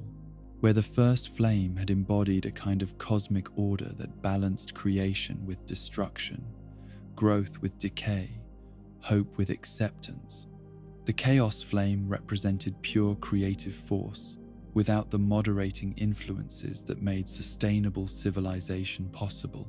The transformation that began to affect the witch herself within moments of the Chaos Flame's birth was both more rapid and more comprehensive than anything she had experienced during her long career of magical experimentation. The new flame's energies were not content to work through her as the first flame had done, but actively sought to remake her according to their own chaotic principles. Her physical form began to expand and change in ways that reflected the flame's unlimited creative potential, but without the organizing intelligence that would have made such changes beneficial or even coherent. Parts of her body developed according to different evolutionary principles, creating a patchwork creature that combined elements of plant, animal, and mineral existence without achieving harmony between them. More disturbing still was the effect on her consciousness and personality, which began to fragment and multiply as the Chaos Flame's energies interfered with the normal processes of thought and memory. She retained her love for her children and her desire to protect them, but these emotions became amplified beyond all reasonable proportion, while simultaneously being disconnected from the practical wisdom that had once guided their expression. The witch's daughters, witnessing their mother's transformation with horror and desperation, attempted to intervene in ways that reflected both their devotion to her and their individual areas of expertise. Some tried to contain the chaos flames spread through magical barriers and containment spells, while others sought to restore their mother's original form through healing techniques that had previously been successful in treating even the most severe magical afflictions. Yet their efforts, however well-intentioned and skillfully executed, only served to accelerate the catastrophe by introducing additional variables into a situation that was already beyond anyone's ability to control or predict. The Chaos Flame fed on their magical interventions, using the energy they provided to fuel its own expansion and to create new forms of chaotic life that bore no resemblance to anything found in the natural world. The fair lady's attempt to absorb her mother's suffering and transform it into healing energy had perhaps the most tragic consequences of all these rescue efforts. Her extraordinary empathic abilities, which had previously allowed her to help others by taking their pain into herself, proved woefully inadequate for dealing with the cosmic scale agony that the Chaos Flame's birth had created. Instead of healing her mother, the fair lady found herself infected by the same chaotic energies that were transforming the witch, though her own transformation took a different and perhaps even more heartbreaking form. Where her mother was becoming something monstrous and alien, the fair lady retained her essential humanity while gradually losing her physical form to a corruption that was slowly consuming her from within. Her willingness to continue attempting to heal others, despite her own deteriorating condition, made her situation even more tragic, as each act of compassion accelerated her transformation and brought her closer to complete dissolution. Yet she could not bring herself to abandon those who came to her seeking help, even when providing that help meant sacrificing pieces of herself that could never be recovered. The other daughters of the witch faced their own unique forms of transformation and loss as the Chaos Flame's influence spread throughout their mother's realm. Some were changed into creatures that retained fragments of their original personalities, but were driven by inhuman hungers and compulsions that made meaningful relationships impossible. Others found themselves caught between their original forms and new configurations that the Chaos Flame was imposing upon them, existing in states of constant pain and confusion as their bodies and minds shifted unpredictably between different versions of what they might become. A few managed to maintain their essential nature but were forced to watch helplessly as everything they had once loved was consumed by the very forces their mother had unleashed in her attempt to preserve their way of life. The realm itself underwent transformations that matched the scale and horror of what was happening to its inhabitants, as the landscape was reshaped by creative energies that operated without regard for practical considerations or aesthetic principles. Gardens that had once been marvels of planned beauty became chaotic tangles of vegetation that grew according to no recognizable pattern. Buildings that had stood for centuries as monuments to the harmony between magical power and artistic vision were transformed into structures whose very geometry seemed to violate the normal laws of space and perspective. Streams and rivers changed their courses daily, while mountains appeared and disappeared, according to the whims of forces that treated solid matter as nothing more than clay, to be molded into whatever configuration struck their fancy. The demons that began to emerge from this transformed landscape represented perhaps the most visible and terrifying manifestation of the Chaos Flame's creative potential. These creatures were not evil in any conventional sense, but rather expressions of pure creative energy that had been given physical form without the organizing principles that would have made them capable of existing in harmony with other life forms. Each demon was unique, a one-of-a-kind expression of chaotic possibility that bore little resemblance to its fellows or to anything found in the natural world. Some were grotesque parodies of familiar animals, while others seemed to be abstract concepts given flesh and the ability to move through physical space. What united all demons, regardless of their individual characteristics, was their complete inability to coexist peacefully with any other form of life. They did not attack out of malice or hunger, but simply because their chaotic nature made it impossible for them to interact with organized existence without destroying or transforming it according to their own alien principles. The spread of demons throughout the wider world represented one of the most serious long-term consequences of the witch's failed experiment, as these creatures carried the Chaos Flame's influence far beyond the borders of her original realm. Wherever they traveled, they left behind traces of chaotic energy that gradually corrupted the local environment and made it more hospitable to their kind, while less suitable for normal life. In the heart of the devastated realm, the being that had once been the Witch of Izalith completed her transformation into the Bed of Chaos, a creature so alien and terrible that even the demons born from her failed experiment approached her with something resembling fear. She had become a living embodiment of maternal love perverted by power beyond all control. Her desire to nurture and protect her children transformed into compulsions that created only suffering and destruction. The Bed of Chaos retained enough of the witch's original consciousness to understand what she had become and what she had lost, but lacked the power to reverse or control the transformation that had made her into a source of the very chaos she had hoped to prevent. Her attempts to communicate with her surviving daughters were filtered through alien perspectives that made genuine connection impossible. Her efforts to create new forms of life that might serve as replacements for what had been destroyed inevitably produced only more demons and chaotic abominations, as the corrupted flame that powered her creative efforts imposed its own chaotic nature on everything it touched. Even her desire to die and end her suffering was thwarted by the same energies that had originally promised to grant her eternal life. The great tree-like structure that formed the visible core of the Bed of Chaos represented both the height of her creative achievement and the depth of her fall from grace, a living monument to the tragic consequences of attempting to preserve life through means that fundamentally violated the natural order of existence. Its branches reached toward the sky with pathetic gestures that seemed to beg for redemption or release, while its roots burrowed deep into the earth in search of stability that could never be found.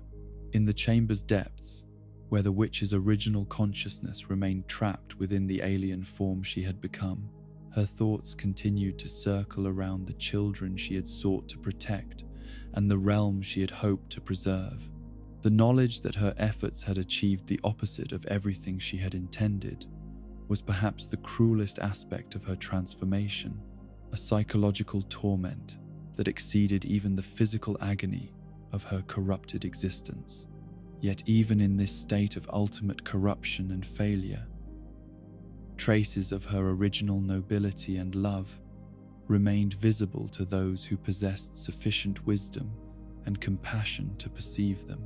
Her attacks on those who approached her were not expressions of malevolence, but desperate attempts to protect them from the same chaotic forces that had destroyed everything she had once held dear.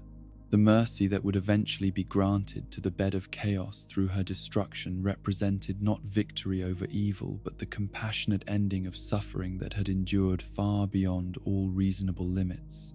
Her death would serve as both tragedy and relief, freeing not only her tormented consciousness, but also removing a source of chaotic energy that threatened to spread its corruption throughout the entire world.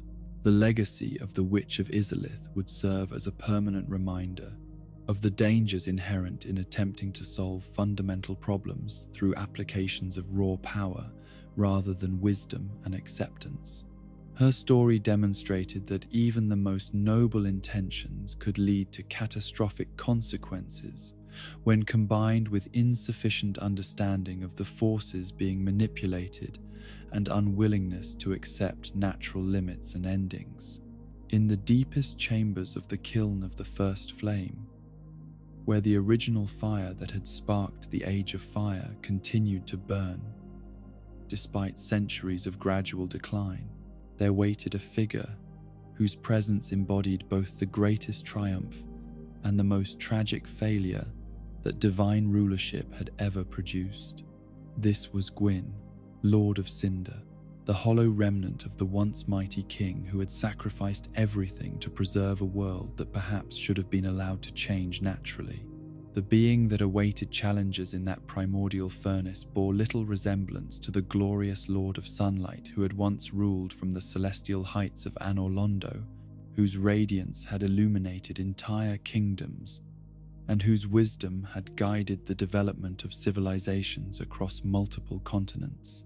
That proud god had been consumed in the flames he had hoped to rekindle, leaving behind only a hollow shell that retained the memories and reflexes of greatness, but none of its substance or meaning.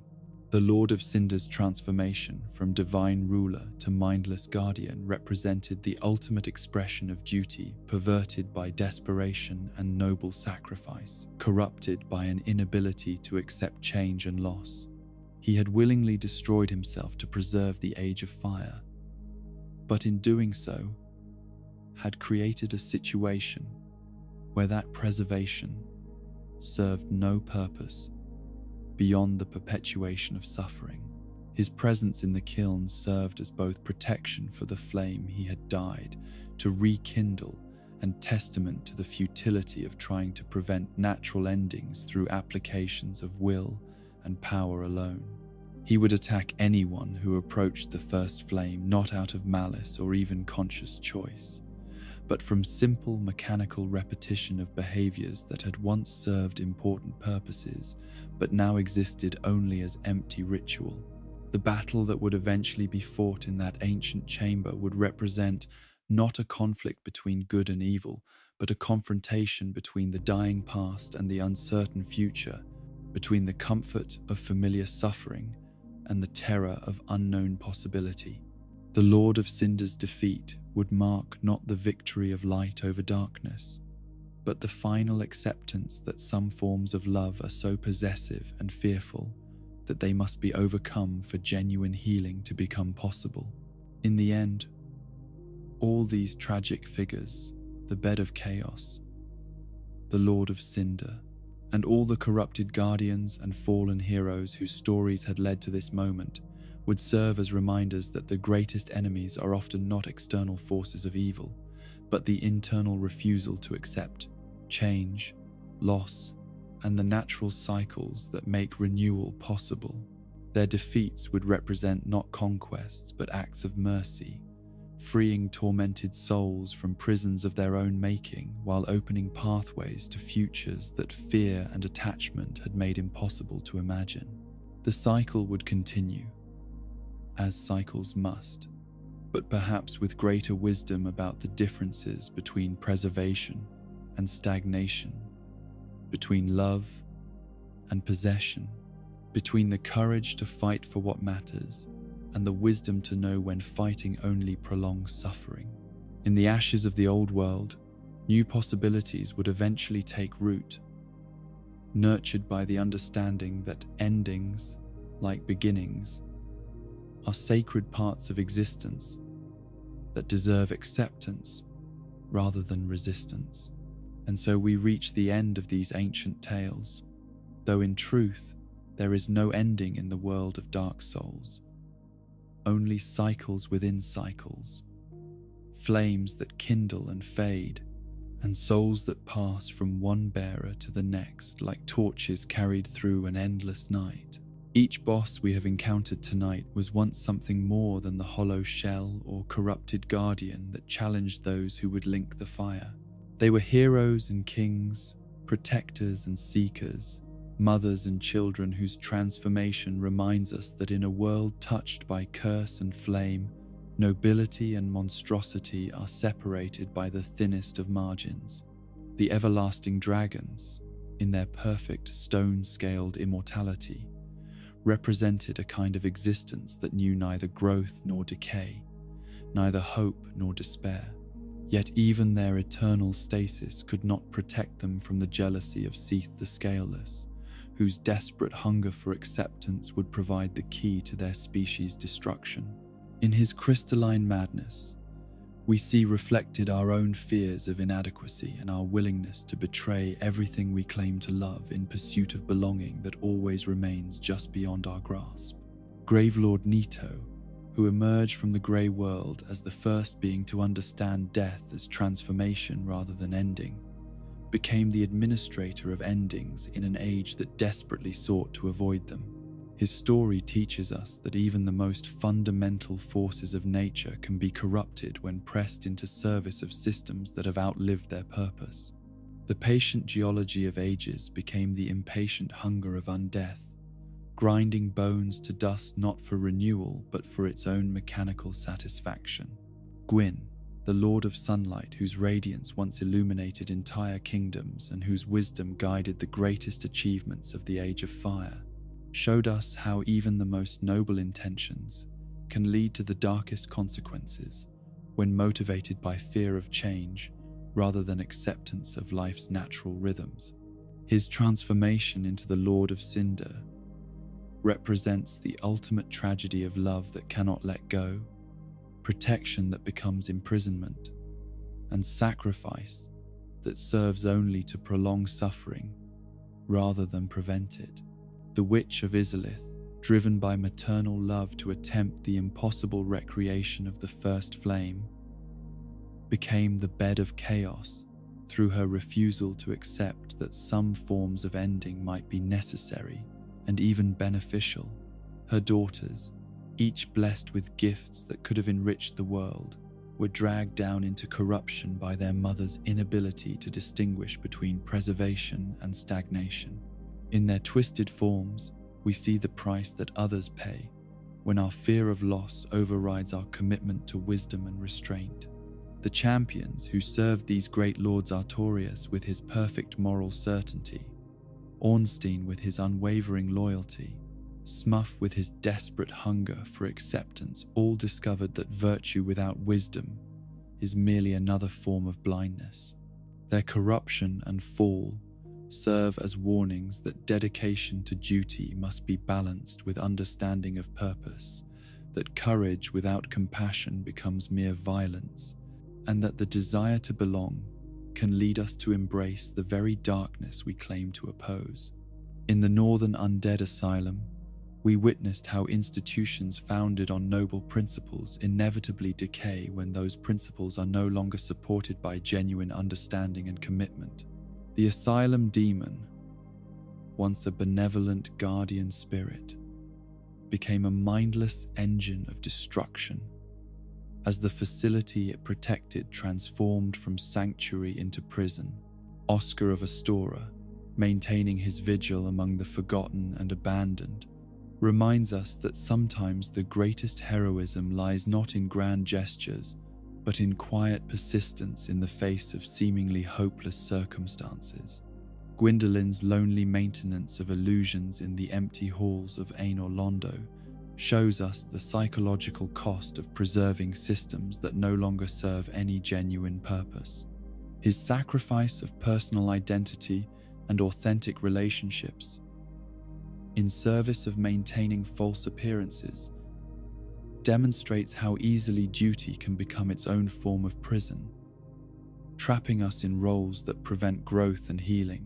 Priscilla, the crossbreed, exiled to the painted world for the crime of embodying truths that challenged established assumptions, represents all those who suffer because their very existence questions systems of power and belief that prefer comfortable lies to difficult realities. Her gentle nature and obvious moral superiority to those who condemned her serve as permanent indictments of the prejudice and fear that masquerade as justice and necessity. Manus, whose torture and transformation gave birth to the abyss itself, embodies the inevitable consequences of treating other beings as subjects for experimentation rather than individuals deserving of respect and compassion. His desperate search for his lost pendant reminds us that even the most terrifying monsters are often victims of circumstances beyond their control, their power to destroy arising from love that has been perverted by suffering beyond all human endurance. Sen, the master builder whose fortress became a monument to futility and despair, illustrates how isolation and obsolescence can corrupt even the most dedicated craftsman. His transformation from creator of wonders to architect of meaningless cruelty shows us the importance of remaining connected to the communities and purposes that give our work meaning and direction.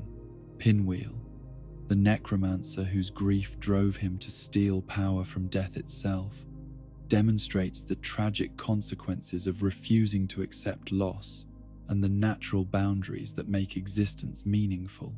His fragmentation into competing aspects of parenthood shows us how even the most noble emotions can become destructive when divorced from wisdom and acceptance. The Iron Golem, programmed to test worthiness but corrupted into an engine of mindless destruction, represents the fate of all systems that lose connection to their original purposes while retaining the power to enforce their will. Its mechanical repetition of behaviors that no longer serve any constructive function mirrors our own tendency to continue patterns that have outlived their usefulness. The Bell Gargoyles, transformed from announcers of worthy challenges into heralds of despair, remind us that even the simplest duties can become corrupted when the environment in which they operate loses its connection to meaningful values and purposes. These fallen lords and corrupted guardians stand not merely as obstacles to be overcome, but as cautionary tales about the paths that all of us might walk when pushed beyond our limits or consumed by our obsessions. In their boss fights, we don't simply defeat enemies, we grant them the release they have long sought, ending their torment while perpetuating the very cycle that created them in the first place. The tragedy of Dark Souls lies not in the existence of these corrupted beings, but in the systems of thought and governance that made their corruption inevitable. The Age of Fire, for all its achievements in bringing light and civilization to the grey world, contained within itself the seeds of its own destruction through its inability to accept change, loss, and the natural cycles that make renewal possible. Each of these boss encounters represents a choice between perpetuating cycles of suffering and accepting the difficult responsibility of allowing things to end when their time has passed. The player who fights these corrupted souls is simultaneously liberator and executioner, granting mercy while participating in the same patterns of violence that created the need for such mercy in the first place. The irony is profound and inescapable. The very act of progressing through the game, of overcoming each corrupted guardian and fallen hero, brings us closer to the ultimate choice of whether to continue the Age of Fire through our own sacrifice or to allow it to end naturally and face whatever unknown possibilities might emerge from the darkness that follows. This choice, when it finally comes, is never between clear good and obvious evil, but between familiar suffering and uncertain hope, between the comfort of known patterns and the terror of genuine change. The bosses we have defeated along the way serve as examples of what happens when fear of the unknown prevents acceptance of necessary endings. Yet their stories also contain moments of profound beauty and meaning that transcend their tragic circumstances. Artorias' sacrifice to save Sif demonstrates that love can persist even in the face of corruption. Gwendolyn's dedication to maintaining hope for pilgrims shows us that service to others can find meaning even in the midst of personal despair. The fair lady's willingness to absorb the suffering of those who seek her help reminds us that compassion remains possible even when hope seems lost. These glimpses of nobility and grace within corruption suggest that redemption is always possible, not through the denial of darkness, but through the integration of shadow and light into more complete understanding. The bosses of Dark Souls are mirrors reflecting our own capacity for both creation and destruction, our potential for both noble sacrifice and selfish preservation. As you drift towards sleep, remember that even in the darkest souls, there once burned a flame of hope, love, or duty that gave their existence meaning and purpose. Their transformation into obstacles and enemies does not negate the value of their original intentions, but rather serves as a reminder that good intentions alone are insufficient protection against the corrupting influence of systems that have outlived their natural lifespan. Rest now in the knowledge that every ending is also a beginning, every death a transformation, and every flame that fades makes way for another to be kindled. The cycle continues, eternal as the dark itself, but perhaps with each turning, we learn a little more about the difference between preservation and growth, between love and possession, between the courage to fight for what matters and the wisdom to know when fighting only prolongs suffering. The fire fades, but the cycle continues, carrying within it all the lessons learned from those who came before, and all the possibilities yet to be discovered by those who will come after. In the space between ending and beginning, between light and dark, between hope and despair, new forms of meaning and beauty continue to emerge, proving that even in a world of inevitable decay, the human spirit finds ways to create significance and connection that transcend the limitations of any particular age or system.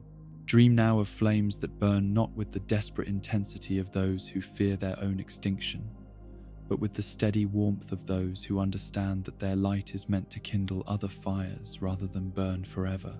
Let these stories of ancient glory and inevitable decay wash over you like ash on the wind, carrying with them the wisdom that comes only through witnessing the full cycle of rise and fall, creation and destruction, linking and unlinking, that defines existence in all its tragic beauty.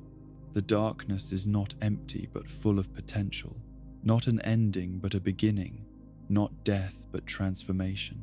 Rest in that knowledge, and let the eternal cycle carry you toward whatever dreams await in the spaces between sleeping and waking, between memory and hope, between the world that was and the world that might yet come to be.